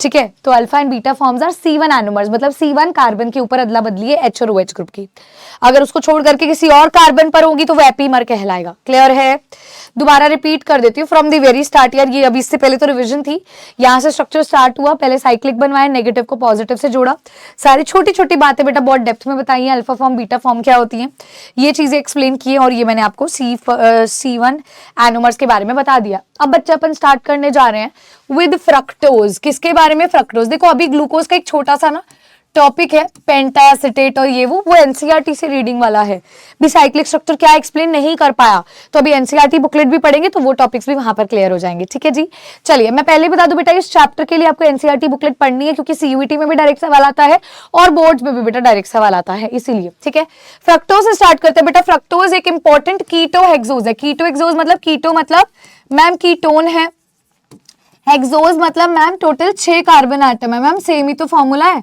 C6H12O6, same formula. अच्छा, it is obtain during the glucose along with glucose by the hydrolysis of disaccharide sucrose. बेटा सुक्रोज से ऑब्टेन होता है, ग्लूकोज के साथ आप इसको देखते हो। दूसरी बात, इट इज नेचुरल मोनोसेकेराइड, जो कि फ्रूट्स में मिलता है, हनी में मिलता है, वेजिटेबल में मिलता है। It is in its pure form, अपने प्योर फॉर्म के अंदर बेटा इसको आप स्वीटनर की तरह यूज कर सकते हो, और एक इंपॉर्टेंट कीटो हेक्सोज है। आइए इसका स्ट्रक्चर स्टार्ट करते हैं। आइए फ्रक्टोज का स्ट्रक्चर देखते हैं तो बेटा पहली बात तो इसमें कीटोनिक ग्रुप है। कीटोन ग्रुप का मतलब ये होता है R C double bond R, मतलब जब आप इसको क्रिएट कर रहे होगे सी डबल बॉन्ड के इर्द गिर्द आपको 2 कार्बन के ग्रुप चाहिए। अभी मैंने ग्लूकोज का क्रिएट किया तो उस पर CHO था, पहले कार्बन पे लग सकता था, कोई दिक्कत नहीं थी, पर यहाँ सी डबल बॉन्ड हुए तो ये पहला कार्बन तो नहीं बन सकता क्योंकि इसके इर्द गिर्द 2 हमें आर ग्रुप चाहिए। तो हम क्या करेंगे, देखो हम इस बेचारे को सेकेंड कार्बन की अवधि तो दे सकते हैं, फर्स्ट की नहीं दे सकते। तो फर्स्ट पे मान लेते हैं हमारे पास है CH2OH। अब 2 कार्बन हो गए तो यहां से शुरू करेंगे OHH, HOH, HOH और CH2OH।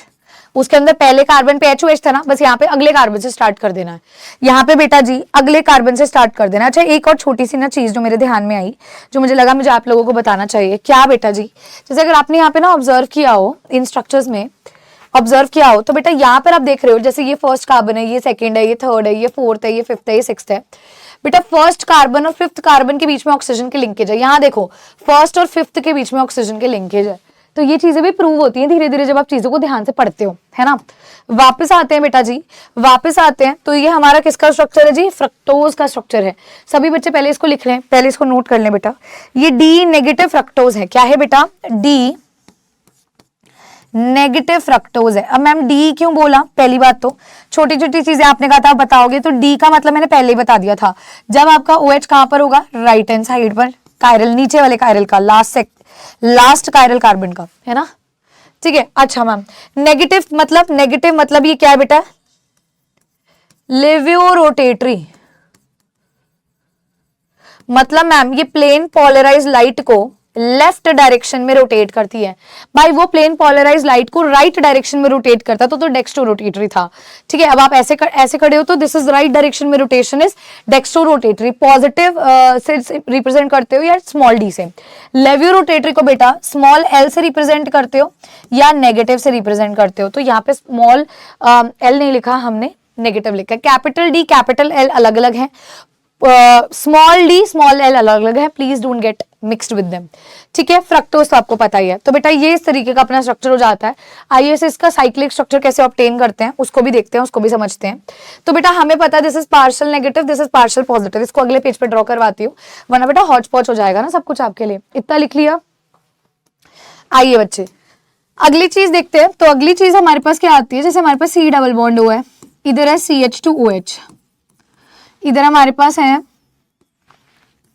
OH H H OH H OH CH2OH। इस तरीके से अपना स्ट्रक्चर था। किसका भाई, ये था मैम डी नेगेटिव फ्रक्टोज का, इसका स्ट्रक्चर था। हाँ जी। तो बेटा हम जानते हैं this is partial negative, this is partial positive. यहां से सबसे सेकंड लास्ट वाले कार्बन पे हम ऐसे लिखते थे नेगेटिव पॉजिटिव। हमने मैम पिछले ग्लूकोज में भी ऐसे किया था, यहाँ भी मैम हम सेम करेंगे। बेटा इस नेगेटिव को भेजोगे आप पॉजिटिव के पास, कार्बन 5 बॉन्ड नहीं बनाता तो ऑक्सीजन पर ब्रेक कर जाएगा बच्चा, तो ये पॉजिटिव इससे जुड़ जाएगा। आइए देखते हैं इसका स्ट्रक्चर। तो पहली चीज तो मैम ऊपर CH2OH एज इट इज लिखे, नहीं इसको ऐसे कर देते हैं, इधर लिख देते हैं CH2OH। और इधर क्या है मैम, देखो इधर ये OH जुड़ जाएगा, ये वाला मतलब H पॉजिटिव और O नेगेटिव, इधर OH जुड़ गया। ठीक है। अब इसको पहले लिख लेते हैं OH H, आगे देखते हैं बेटा HOH, आगे देखते हैं बेटा H। अब मैम ये O तो इनसे कनेक्टेड है और यहाँ क्या है CH2OH। तो बेटा यहाँ लॉजिकली देखे तो ये पहला कार्बन है, ये दूसरा है, ये तीसरा है, ये चौथा है, ये पांचवा और ये छठा है। अब OH नेगेटिव, OH कहां पर है भाई, यहां पर आप देखोगे तो OH हमारा यहाँ पर है, लेफ्ट साइड पर है, ये राइट पर है, ये लेफ्ट पर है। तो भाई ये बीटा डी नेगेटिव फ्रक्टोज का स्ट्रक्चर है। किसका भाई, बीटा का, क्योंकि OH को क्या होना चाहिए राइट पे, तभी ग्लूकोज बोल रही, तभी आपका अल्फा फॉर्म बनती है। ठीक है। इसकी बेटा मुझे अगर अल्फा फॉर्म बनानी हो, अल्फा फॉर्म क्रिएट करनी हो तो यहीं पे ही OH इस तरफ आ जाएगा, CH2OH इस तरफ आ जाएगा, OH H H OH H oxygen से कनेक्टेड है, CH2OH। बेटा this is alpha D negative fructose. मैं आपको पहले बता रही हूँ इन स्ट्रक्चर्स को एटलीस्ट बेटा 3 बार ड्रॉ करोगे तब जाके आपको चीजें क्लियर होंगी, वरना नहीं होंगी। बेटा ये राइट साइड है, लेफ्ट साइड है, ये राइट साइड है, लेफ्ट साइड है, ध्यान रखना। अगर OH आपका राइट साइड पे आएगा तो बेटा अल्फा फॉर्म है, लेफ्ट साइड पर आएगा तो बच्चे बीटा फॉर्म हो जाएगी। क्लियर हो गया है सभी को? बोलो जी, बोलो जी, बोलो बोलो जी। आगे बढ़ते हैं बेटा। अब बेटा now we are going to start with the next part of ours, जो कि ये है इसके हावर्थ प्रोजेक्शन फॉर्मूला। भाई इसका क्या? Haworth projection formula. तो बेटा चलिए इसको ड्रॉ कर लिया सभी ने। चलिए now we are going to start with the Haworth structure of fructose.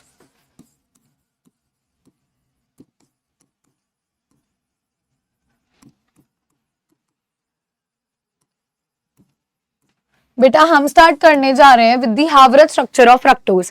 ध्यान से देखना, OH इस तरफ, CH2OH इस तरफ, OH H H OH H, oxygen ऐसे लिंक्ड है बेटा, CH2OH। ये कौन सी फॉर्म थी? Alpha D negative fructose, right. एक अपन यहाँ पे बीटा फॉर्म भी इसके क्रिएट करते हैं। आइए मैम OH को इस तरफ लिखेंगे, carbon CH2OH OH H H OH H CH2OH। Am I clear? अब बेटा ये फॉर्म हमारी कौन सी है? Beta D negative fructose. आइए हावर्थ प्रोजेक्शन फॉर्मूला इसका क्रॉस चेक करते हैं। हावर्थ प्रोजेक्शन फॉर्मूला के लिए मैं आपको पहले बता दूं, इसका जो स्ट्रक्चर है वो फ्यूरान को रिजेंबल करता है। किसको भाई? फ्यूरान रिंग को। उसका पायरान को करता था, इसका फ्यूरान को करता है ना भाई, जो कि 5 मेंबर्ड होती है। ठीक है, देख लो, दिस इज अ 5 मेंबर्ड बेटा। कैसी है मैम? ये 5 मेंबर्ड रिंग है। ठीक है, जो यार रिंग बनती है फ्यूरानोज को रिजेंबल, जो हम फ्यूरान ले रहे हैं, 5 मेंबर्ड रिंग होती है बेटा जी। ठीक है, इसमें 1 ऑक्सीजन आटम है, 4 कार्बन आटम है। पिछली जो अपनी पायरान थी वो 6 मेंबर थी यार, 5 कार्बन थे, 1 ऑक्सीजन था, है ना। आ जाओ, हेट्रोसाइक्लिक है बेटा। हेट्रोसाइक्लिक का मतलब जिसके अंदर कोई अलग एटम भी प्रेजेंट होता है, जैसे ऑक्सीजन इनके अंदर प्रेजेंट है वैसे ही। अब ये देखते बेटा इसका स्ट्रक्चर कैसा बनेगा मैम। पहली बात तो यार पिछले वाले का तो पायरेनोज को रिजेंबल करता, तो पायरान रिंग बन रही थी। अब फ्यूरान को रिजेंबल कर रहा है तो फ्यूरान रिंग बनाएंगे, ऐसे करेंगे। ट्रिक वही लगेगी बेटा जो अपने पिछले वाले केस में लगाई थी, ट्रिक सेम लगेगी बेटा। लेफ्ट को टॉप पर, राइट को बॉटम पर, लेफ्ट को टॉप पर, राइट को बॉटम पर। उससे पहले बेटा नंबर ऑफ कार्बन आटम लिख देते हैं, उससे पता है कभी गड़बड़ नहीं होती। तुम लोग कभी गलत नहीं करते अगर ढंग से लिख लोगे तो। यहां पर बेटा आप ढंग से लिख लोगे तो कभी गलती नहीं होती। ये फर्स्ट कार्बन है, सेकंड है, थर्ड है, फोर्थ है, फिफ्थ है, सिक्स्थ है। ऐसे यहाँ पे देखते हैं बेटा, this is the first carbon, second carbon, third, fourth, fifth and sixth. बेटा वही ट्रिक का ध्यान रखेंगे। क्या थी मैम ट्रिक? ट्रिक थी बेटा लेफ्ट वाले को आपने टॉप पर लिखना होता है, राइट वाले को बच्चे आपने बॉटम पर लिखना होता है। आइए देखते हैं। तो बेटा यहाँ पर देखिए, this is right hand side, this is left hand side. अगर अपन इधर देखते हैं तो this is right hand side and this is left hand side. अब बेटा मैंने क्या बोला? लेफ्ट वाले को टॉप पर, लेफ्ट वाला ये है, इसको ऊपर लिखते हैं CH2OH। बेटा राइट वाला बॉटम पर OH, OH टॉप पर, राइट वाला H बॉटम पर, H टॉप पर, OH बॉटम पर। अब इन दोनों केसेस में बेटा जब भी आएगा तो CH2OH को ऊपर लिखा जाता है ऐसा, और यहां पर मैम क्या आएगा? H आ जाएगा। ठीक है, ऐसे इधर आते हैं बेटा, लेफ्ट वाला क्या है मैम? OH टॉप पर, राइट वाला क्या है मैम? CH2OH बॉटम पर, ऐसे लिखोगे। अब बेटा इस केस में भी लेफ्ट वाला क्या है मैम? OH टॉप पर, राइट वाला क्या है मैम? H आएगा बॉटम पर। अगले केस में बेटा लेफ्ट वाला क्या है? H बेटा टॉप पर, राइट वाला क्या है मैम? OH बॉटम पर। इन दोनों में भी मैम CH2OH को हमेशा ऊपर रखेंगे, हमेशा यहाँ लिखा जाएगा, और H हमेशा यहाँ आएगा। अब बेटा इनकी नंबरिंग करते हैं। अगर इतना लिख लिया सभी ने, लेफ्ट टॉप पर, राइट बॉटम पर, बेटा बार बार बार बार बार बार प्रैक्टिस करोगे तब जाके चीजें सही होंगी। मैं बार बार रिपीट कर रही हूं एक ही चीज को। स्ट्रक्चर नहीं बनाओगे टॉपिक नहीं आएगा, और एक बार स्ट्रक्चर सीख लिया जैसे मैंने तुम्हें सिखाया है, कभी गलती होने की संभावना ही नहीं है, ये भी समझ लो। अब बेटा एक चीज का ध्यान रखना, this is first carbon, second carbon, third carbon, fourth carbon, fifth carbon and sixth carbon, ऐसा होगा। यहाँ देखते हैं बेटा, तो ये फर्स्ट कार्बन है, ये सेकंड कार्बन है, थर्ड है, फोर्थ है, फिफ्थ है और बेटा सिक्स्थ है। अब जैसे पिछले केस में हमने खास बात देखी थी बच्चे, यहाँ भी एक खास बात देखना, सेकंड कार्बन और फिफ्थ कार्बन के बीच में ऑक्सीजन है ना। तो यहाँ पर देखिए बेटा, सेकंड कार्बन और फिफ्थ कार्बन के बीच में आपके पास ऑक्सीजन है, देख लो ऑक्सीजन की लिंकेज है। इधर भी देख लो बेटा, सेकंड कार्बन और फिफ्थ कार्बन में ऑक्सीजन की लिंकेज है, और यहां चेक करने पे आ रहे हो बेटा, तो सेकंड कार्बन और फिफ्थ कार्बन के अंदर ही ऑक्सीजन की लिंकेज है। सो बेटा this is the Haworth structure of fructose. ये आपका बेटा जी फ्रक्टोज का भी हावर्थ स्ट्रक्चर हो जाता है यहीं पर। मुझे लगता है आप कोई गलती नहीं कोई बच्चा करेगा। ये टॉपिक बहुत अच्छे से सभी को क्लियर हो गया होगा बेटा। मैंने ग्लूकोज का सिखाया, फिर मैंने आपको फ्रक्टोज का स्ट्रक्चर सिखाया, राइट, क्लियर। अच्छा मैम इसका नाम क्या होगा बेटा? ये होगा alpha D negative fructofuranose. Fructofuranose, alpha D negative fructofuranose. इसका क्या होगा? Beta D negative fructofuranose. Clear everyone? इतना नोट करेंगे बेटा सभी बच्चे। अब हम देखो मोनोसेकेराइड्स डन हो गए हैं, जो एनसीईआरटी से पढ़ाने वाला है वो अभी अपन एनसीईआरटी से देख लेंगे। रेस्ट बेटा मोनोसेकेराइड डन हो गया, अब अपन डाइसेकेराइड्स की तरफ बढ़ने जा रहे हैं। Now we are going to start with the disaccharides part. उससे पहले मैं डाइसेकेराइड्स का एक शॉर्ट टेबल करवाना चाहूंगी। एक बार इसको कर लोगे तो क्लियर इमेज सेट हो जाएगी, माइंड मैप काइंड ऑफ बन जाएगा।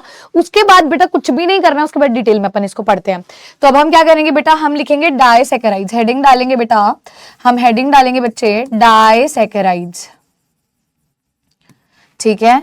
सभी नोट करेंगे डाइसेकेराइड्स क्या होते हैं बेटा जी? Disaccharides, what do you think are disaccharides? तो मैम डाइसेकेराइड्स बेसिकली हमारे वो सेकेराइड्स होते हैं, वो कार्बोहाइड्रेट्स होते हैं, यहां लिख भी लेते हैं, carbohydrates which on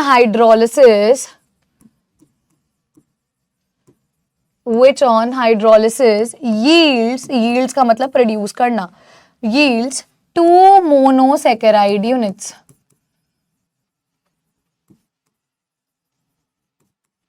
as a product. बेटा जो हमें 2 मोनोसेकेराइड यूनिट देते हैं एज अ प्रोडक्ट, उन्हें हम क्या कहते हैं बेटा? उन्हें हम बोलते हैं डाइसेकेराइड्स। क्या बोलते हैं बच्चा? डाइसेकेराइड्स बोलते हैं। कई बच्चे कहेंगे मैम ये क्लियरली विजिबल ही नहीं है, और विच ऑन हाइड्रोलिसिस जो आपने लिखा है ना, इसको नीचे करके लिख देते हैं, which on hydrolysis gives 2 monosaccharide units as a product। अब बेटा डाइसेकेराइड्स को हम क्या करते हैं बच्चे? डाइसेकेराइड्स को बेटा हम क्लासिफाई करते हैं 3 कैटेगरी में। अभी जो 3 आपने सिलेबस में पढ़ने में वो बोल रही हूँ, जो 3 बेटा जी आपने पढ़ने हैं मैं उनकी बात करने जा रही हूँ। सबसे पहला examples, these all are examples of disaccharides जो हमने डिटेल में पढ़ने हैं। उन डाइसेकेराइड्स के नाम लिखने जा रही हूँ जो हमने पढ़ने हैं बेटा जी। पहला हमने जो पढ़ना है दैट इज सुक्रोज। कौन सा है बच्चा? सुक्रोज है। दूसरा जो हमने पढ़ना है दैट इज लैक्टोज। कौन सा जी? लैक्टोज। और तीसरा जो हमने पढ़ना है दैट इज माल्टोज। कौन है भाई? वो माल्टोज है। पहले माल्टोज से स्टार्ट करते हैं, बहुत इजी है। देखो माल्टोज ऑन हाइड्रोलिसिस, यहाँ लिख लेना ऑन हाइड्रोलाइसिस या ऑन हाइड्रोलिसिस जो आप बोलते हो, यील्ड्स का मतलब होता है प्रोड्यूस करना। क्या प्रोड्यूस करता है? 2 ग्लूकोज यूनिट्स। बेटा ये 2 ग्लूकोज यूनिट्स देता है हाइड्रोलिसिस होने पर, ठीक है। तो हम ऐसे लिख सकते हैं बी माल्टोज के केस में बेटा, माल्टोज के केस में आपको यहाँ पे जो 2 ग्लूकोज यूनिट मिलते हैं, ये जो 2 ग्लूकोज यूनिट मिलते हैं, इसका बेटा C1 कार्बन होता है जुड़ता, और इसका C4 कार्बन अटैच्ड होता है, और ये दोनों अटैच्ड होते हैं ग्लाइकोसिडिक लिंकेज से। किससे अटैच्ड होते हैं बेटा? ग्लाइकोसिडिक लिंकेज से अटैच्ड होते हैं। माल्टोज को बनाने के लिए आपको पहले ग्लूकोज का C1 कार्बन लेना होता है और दूसरे ग्लूकोज का C2 कार्बन लेना होता है। इसका सभी बच्चे ध्यान रखें। और इनमें ग्लाइकोसिडिक लिंकेज होती है, ऑक्सीजन से लिंक्ड होता है। इसका C1 लेना है, इसका C4 लेना है, अल्फा फॉर्म लेने हैं दोनों की ग्लूकोज की, ध्यान रखना। तो बेटा आपको माल्टोज यहां से मिल जाता है। इस तरीके से आपका बेटा माल्टोज ऑब्टेन होता है। यहाँ पे मैंने ये C1 क्यों लिखवाया, ये क्यों लिखवाया बेटा, क्योंकि ये पूछता है, ऐसा सवाल पेपर में आता है भी कौन सा कार्बन कनेक्टेड है दोनों ग्लूकोज का, तो एक का C1 दूसरे का C4 कनेक्टेड है। दूसरी बात बेटा जी, ये एक रिड्यूसिंग शुगर है। बेटा पिछली क्लास में याद है मैंने आपसे डिस्कस किया था भी ऐसे शुगर बेटा जो टॉलेंस रिएजेंट टेस्ट और फेलिंग सोल्यूशन टेस्ट रिड्यूस कर देते हैं उनको रिड्यूसिंग शुगर कहा जाता है। सो बेटा this is a reducing sugar. Lactose की बात करते हैं बेटा, तो ये हाइड्रोलिसिस होने पर, ऑन हाइड्रोलिसिस होने पर ये क्या यील्ड करता है, यील्ड्स गैलेक्टोज एंड ग्लूकोज।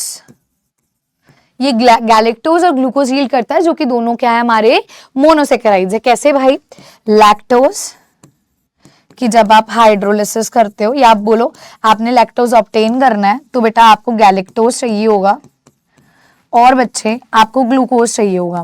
बेटा गैलेक्टोज का C1 कार्बन होता है और ग्लूकोज का आपका C4 कार्बन होता है। इस चीज का सभी बच्चे ध्यान देंगे, ठीक है। और यहाँ पे बेटा जी आपके पास इन दोनों की ना आपको बीटा फॉर्म चाहिए होती है, बीटा फॉर्म, दोनों की बीटा फॉर्म चाहिए होती है। इस चीज का भी सभी बच्चे यहाँ पर ध्यान देने वाले हैं बच्चा जी। क्लियर हो गया है, इस चीज का भी सभी बेटा जी ध्यान देने वाले हैं। C1 गैलेक्टोज का लेना है, C4 ग्लूकोज का लेना है। कार्बन बेटा नंबर ऑफ कार्बन एटम जिससे लिंक्ड होते हैं वो नंबर भी पूछता है। अच्छा एक चीज मैंने आपको फर्स्ट लेक्चर में भी बताई थी भी जो गैलेक्टोज होता है this is C4 epimer of glucose. बेटा ये ग्लूकोज का C4 एपीमर होता है, मैं भी बता भी दूंगी भी C4 मतलब फोर्थ कार्बन पर OH और H की जगह अदल बदल कर दी जाती है। ठीक है जी, इतना लिख लिया। अगर इतना लिख लिया है तो अपन आगे लिखेंगे, सभी पहले इतना लिख लें अगर इतना लिख लिया है। अच्छा बेटा एक और चीज, ये भी अपना रिड्यूसिंग शुगर होता है, this is also a reducing sugar.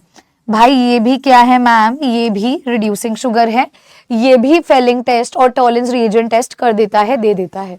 Sucrose की बात करते हैं बेटा, तो सुक्रोज ऑन हाइड्रोलिसिस, सुक्रोज की जब आप हाइड्रोलिसिस करते हो यील्ड्स, ये क्या देता है बेटा, हमें देता है ग्लूकोज प्लस फ्रक्टोज।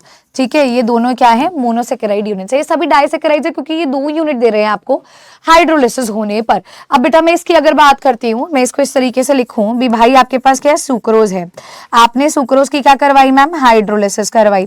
हाइड्रोलिसिस कराने पर आपको अल्फा डी ग्लूकोज मिलता है और बेटा आपको बीटा डी फ्रक्टोज मिलता है। अल्फा डी ग्लूकोज और बीटा डी फ्रक्टोज, ग्लूकोज का C1 कार्बन, बेटा फ्रक्टोज का C2 कार्बन। ध्यान रखना अभी तक C1 C4 चल रहा था बेटा, यहाँ पे आपका चलेगा जी C1 अल्फा डी ग्लूकोज का और C2 बीटा डी ग्लूकोज का बेटा। मोर ओवर बेटा जी, मोर ओवर बच्चा, ये जो होते हैं ये नॉन रिड्यूसिंग शुगर्स होते हैं। कौन होते हैं हमारे सुक्रोज, सुक्रोज हमारे नॉन रिड्यूसिंग शुगर्स होते हैं। और बेटा इस पर हम स्टार भी लगाएंगे, इस पर बेटा स्टार भी लगाएंगे भी मैम ज्यादातर हमने देखा है भी आप बाकी डाइसेकेराइड्स की बात कर रही हो तो वो रिड्यूसिंग है, लेकिन ऐसा कौन सा डाइसेकेराइड है जो नॉन रिड्यूसिंग है नेचर के अंदर, तो वो जी हमारा सुक्रोज हो जाएगा। तो मैं जाती हूँ टैबुलर फॉर्मेट में। बेटा मैंने आपको सारी की सारी चीजें बच्चा एक्सप्लेन कर दी हैं, तो आप इसको टैबुलर फॉर्मेट में लिख लोगे ना तो आपका फायदा रह जाएगा यार।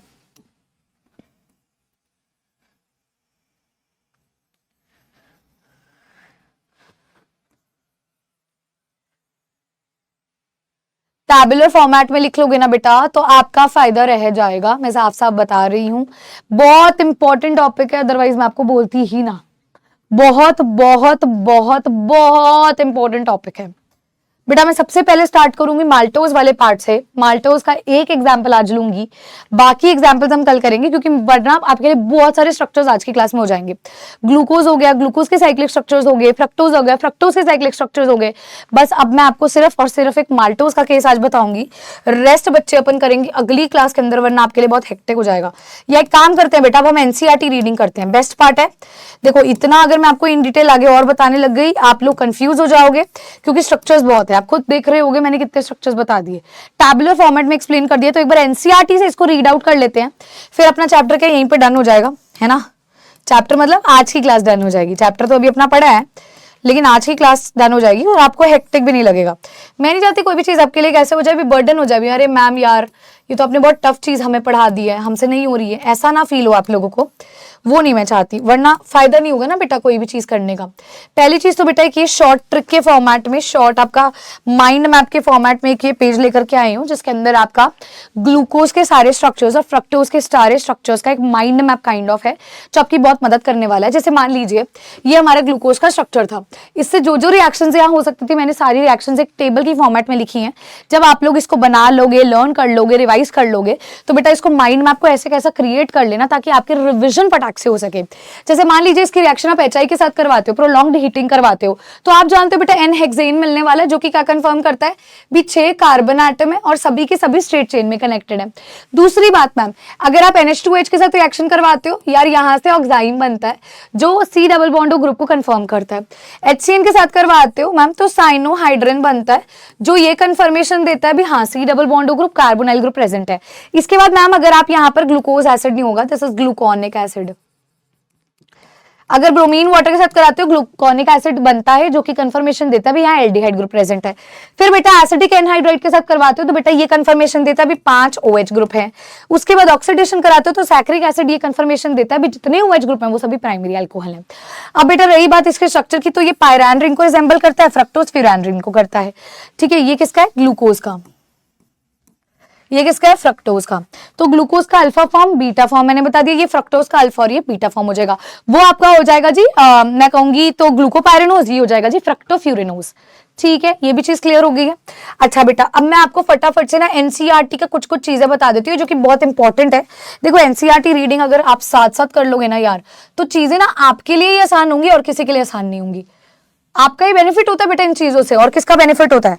अगर आप हर चीज को ध्यान से साथ साथ करते चले जाओगे ना, तो इसमें बेनिफिट सिर्फ और सिर्फ बेटा आपका होने वाला है। तो अगर आपको अभी आप पढ़ रहे हो और आपको लग रहा है यार मेरे से तो ना नहीं हो रहा यार, मैम बस करो ना मैम, तो बेटा प्लीज पढ़ लो क्योंकि आपका बेनिफिट है इसके अंदर। पहली बात तो बेटा देखिए, लिविंग सिस्टम ग्रो करता है, सस्टेन करता है, रिप्रोड्यूस करता है खुद से। Most amazing thing living system की ये भी नॉन लिविंग एटम्स और मॉलिक्यूल्स का डिकम्पोज होता है, और यहाँ पर हम बायोकेमिस्ट्री के बारे में भी पढ़ते हैं। दूसरी बात बेटा, ये जो बायोकेमिस्ट्री है इसके अंदर हम बायो मॉलिक्यूल्स के बारे में पढ़ते हैं, मतलब हमारी बॉडी के अंदर जो एक्टिविटीज हो रही हैं उन सब चीजों को देखते हैं। प्रोटीन्स के बारे में पढ़ते हैं, कार्बोहाइड्रेट्स के बारे में पढ़ते हैं। प्रोटीन कार्बोहाइड्रेट्स एसेंशियल कंस्टिट्यूएंट होते हैं हमारे फूड का, तो उनके बारे में हम पढ़ते हैं। कार्बोहाइड्रेट से अगर हम स्टार्ट करते हैं तो कार्बोहाइड्रेट्स प्राइमरली प्रोड्यूस होते हैं प्लांट से कंसिडर किया जाता था, और बहुत large number of organic compounds हैं। कुछ कॉमन एग्जांपल्स इसके थे केन शुगर, ग्लूकोज, स्टार्च वगैरह वगैरह।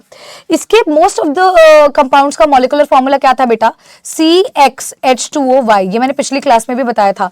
लेकिन बेटा इसके अंदर एक एक्सेप्शन बताई थी मैंने जो कि थी CH3COH, एसिडिक एसिड की भी। बेटा वो तो एक क्या है आपका कार्बोक्सिलिक एसिड है, वो तो इस फॉर्मूला को रिलाई नहीं कर रहा। तो देखिए बेटा, and was considered as hydrates of carbon from where the name carbohydrate, जिसको हमने डिराइव किया था। ये हमारी अर्ली हिस्ट्री थी बेटा। इसका मॉलिक्यूलर फॉर्मूला ग्लूकोज का तो इसमें फिट हो रहा था, लेकिन किसका फिट नहीं हुआ? CH3COH का फिट इसके अंदर नहीं होता, जो कि आपका क्या है? कार्बोक्सिलिक एसिड है। तो ये डेफिनेशन बेटा जी गलत पड़ गई थी, ये डेफिनेशन अपनी जी गलत पड़ गई थी। तो ये आप एनसीईआरटी की भाई लाइनों को भी देखो बेटा, डेप्थ में पढ़ रहे हो ना तो चीजें और भाई आसान ही होती जा रही हैं, और भी आसान हो रही है। तो आगे की कहानी मैम यहां पर देखने की कोशिश करते हैं। A large number of many reactions are shown that they contain functional groups. तो केमिकली यहां से बेटा इंपॉर्टेंट स्टार लगाते हुए चलेंगे। कार्बोहाइड्रेट्स में be defined as optically active polyhydroxy aldehyde या कीटोन। ये ऐसे कंपाउंड्स जो ऐसे यूनिट देते हैं हाइड्रोलिसिस होने पर। इनमें से जो बेटा स्वीट होते हैं टेस्ट में उनको शुगर्स बोला जाता है। तो बेटा ये एक इंपॉर्टेंट लाइन हमारी यहाँ पे हो जाती है जिस पर अपन स्टार भी लगा देंगे यहाँ पे बहुत सारे।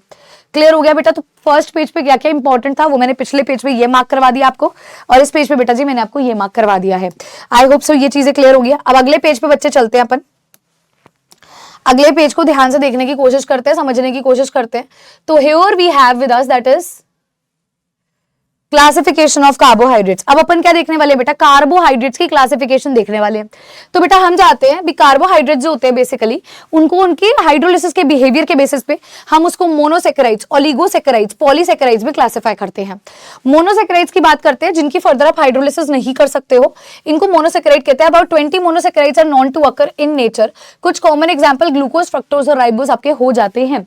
ओलिगोसेकेराइड्स जिनकी फर्दर हाइड्रोलिसिस कर सकते हो बेटा, ये सारा मैंने आपको ऑलरेडी रीड करवा दिया है, ऑलरेडी रेड। ये सारा मैंने एनसीईआरटी हाइलाइट्स आपको पहले ही रीड करवा दिए थे, फिर भी किसी बच्चे को लगता है तो बेटा आप देख सकते हो। रिड्यूसिंग नॉन रिड्यूसिंग शुगर, ये सारी बेटा लाइंस मैंने आपको ऑलरेडी रीड करवा दी हैं बेटा जी, करवा दी ये सारी की सारी लाइंस। तो आप देख सकते हो बेटा एनसीईआरटी को अपन फॉलो करते हुए चलेंगे। एनसीईआरटी इस चैप्टर के लिए यार बहुत ज्यादा मैं कहती हूँ इंपॉर्टेंट हो जाती है। आ जाओ अब बेटा इसके बाद मोनोसेकेराइड्स की फर्दर क्लासिफिकेशन, ये भी मैंने आपको पूरा का पूरा डन था, ये भी मैंने आपको पूरा का पूरा पहले ही क्लास में पहले लेक्चर में क्लियर कर दिया था। इसके बाद बेटा ये भी मैंने आपको लाइंस बता दी थी, फ्री और कंबाइंड फॉर्म में एग्जिस्ट करते हैं। मेथड ऑफ फॉर्मेशन सुक्रोज से ऑब्टेन कर सकते हो बेटा, ठीक है। इसके बाद आप यहाँ पे देखते हो तो मेथड ऑफ प्रिपरेशन के अंदर ही बेटा, मेथड ऑफ प्रिपरेशन के अंदर ही आप देखते हो बी इसकी रिएक्शन आप स्टार्च के साथ भी करा सकते हो। अच्छा स्टार्च का एक क्वेश्चन सीयूईटी में आया था be what is the molecular formula of starch, what is the molecular formula of starch, तो ये सीयूईटी का भी सवाल आया हुआ है बेटा, है ना। तो इस स्टार्च से भी आप ऑब्टेन कर सकते हो, टेम्परेचर याद करना है तो आप कर सकते हो, कोई दिक्कत नहीं है, ठीक है। और इसके बाद बेटा एविडेंसेस पे चलते हैं। तो एविडेंसेस बेटा मैंने बहुत दफा अब तो रिपीट कर दिए हैं, अब मुझे नहीं लगता तुम लोगों को एविडेंसेस में कोई दिक्कत आएगी। ये सारे एविडेंसेस बेटा बहुत दफा आपकी मैम ने अब आपको बार बार रिपीट कर दिए, एक होता है ना बार बार रिपीटेशन, ये भाई बार बार रिपीटेशन वाला सीन है, बार बार अपन ने रिपीट कर दिया, तो मुझे नहीं लगता यार अब किसी बच्चे को कोई दिक्कत आनी चाहिए।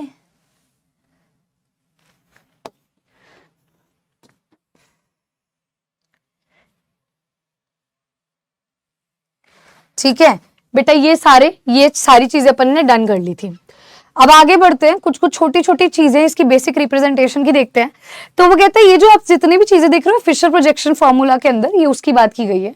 और वो कहता है जो ग्लूकोनिक स्ट्रक्चर है उसको ही सेकंड स्ट्रक्चर में रिप्रेजेंट किया और थर्ड में उसने सैक्रिक एसिड को रिप्रेजेंट किया। ये अपना क्या था, ये अपना ग्लूकोज था, ये अपना ग्लूकोनिक था एसिड और ये अपना सैक्रिक एसिड था। तो ये उनकी रिप्रेजेंटेशन दिखा दी है।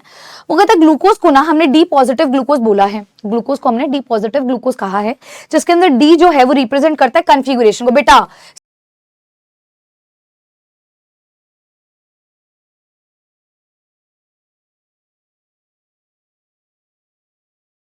आ दिया, जबकि पॉजिटिव जो है वो रिप्रेजेंट करता है या डेक्स्ट्रो रोटेटरी को, यानी कि वो प्लेन पोलराइज लाइट को राइट डायरेक्शन में रोटेट करता है, ठीक है जी। It should be remembered that D और एल, जो कैपिटल डी और कैपिटल एल है, has no relation with the optically activity of the compound. भाई स्मॉल डी और स्मॉल एल जो है वो ऑप्टिकली एक्टिव बताते हैं ना, लेफ्ट और राइट बारे में बताते हैं। कैपिटल डी और कैपिटल एल का कोई लेना देना नहीं है, वो यही कह रहा है। They are also not related to small D small L. Meaning notations का किस तरीके से है वो ये समझा रहा है। तो इस पे ये चीज इंपॉर्टेंट थी जो मैंने आपको मार्क करवा दी है। बाकी एविडेंसेस तो मैंने आपको पहले से ही बता ही दिए थे बेटा, एविडेंस ही तो बच्चे मैंने आपको पहले ही एक्सप्लेन कर दिया था, तो मुझे नहीं लगता यार उसमें किसी बच्चे को कोई डाउट होना चाहिए मैम आपने पहले नहीं बताया, तो बेटा अपन ने पहले बता दिया है उस चीज को।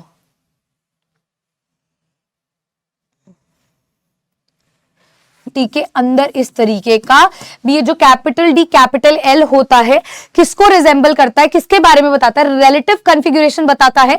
इन स्टीरियोआइसोमर ग्लिसरैल्डिहाइड है, ग्लिसरैल्डिहाइड है, इसमें ये कार्बन पे एक पे CH है, एक पे CH2H है, एक पे OH लगा है, एक पे H लगा है। तो ये इसकी जगह अगर आप बदल दोगे ना भाई, इसकी जगह आप बदल दोगे तो कैपिटल डी और कैपिटल एल भी बदल जाता है, ठीक है। अब आगे देखते हैं बेटा जी, यहाँ पे कहते हैं glyceraldehyde contains one asymmetric carbon atom in existing two in enantiomeric form. एक ये फॉर्म आता है, एक ये फॉर्म आता है। Positive isomer of glyceraldehyde has D configuration. It means that when its structural form is written on paper तो उसकी स्पेसिफिक कन्वेंशंस होंगी भाई, इसकी कुछ पर्टिकुलर कन्वेंशंस होंगी। पॉजिटिव क्या होता है, नेगेटिव क्या होता है, उसकी बात उसने करी है। जितने भी कंपाउंड जिनको आप केमिकली रिलेट करते हो डी पॉजिटिव आइसोमर से, उनको बोला जाता है डी कॉन्फ़िगरेशन है।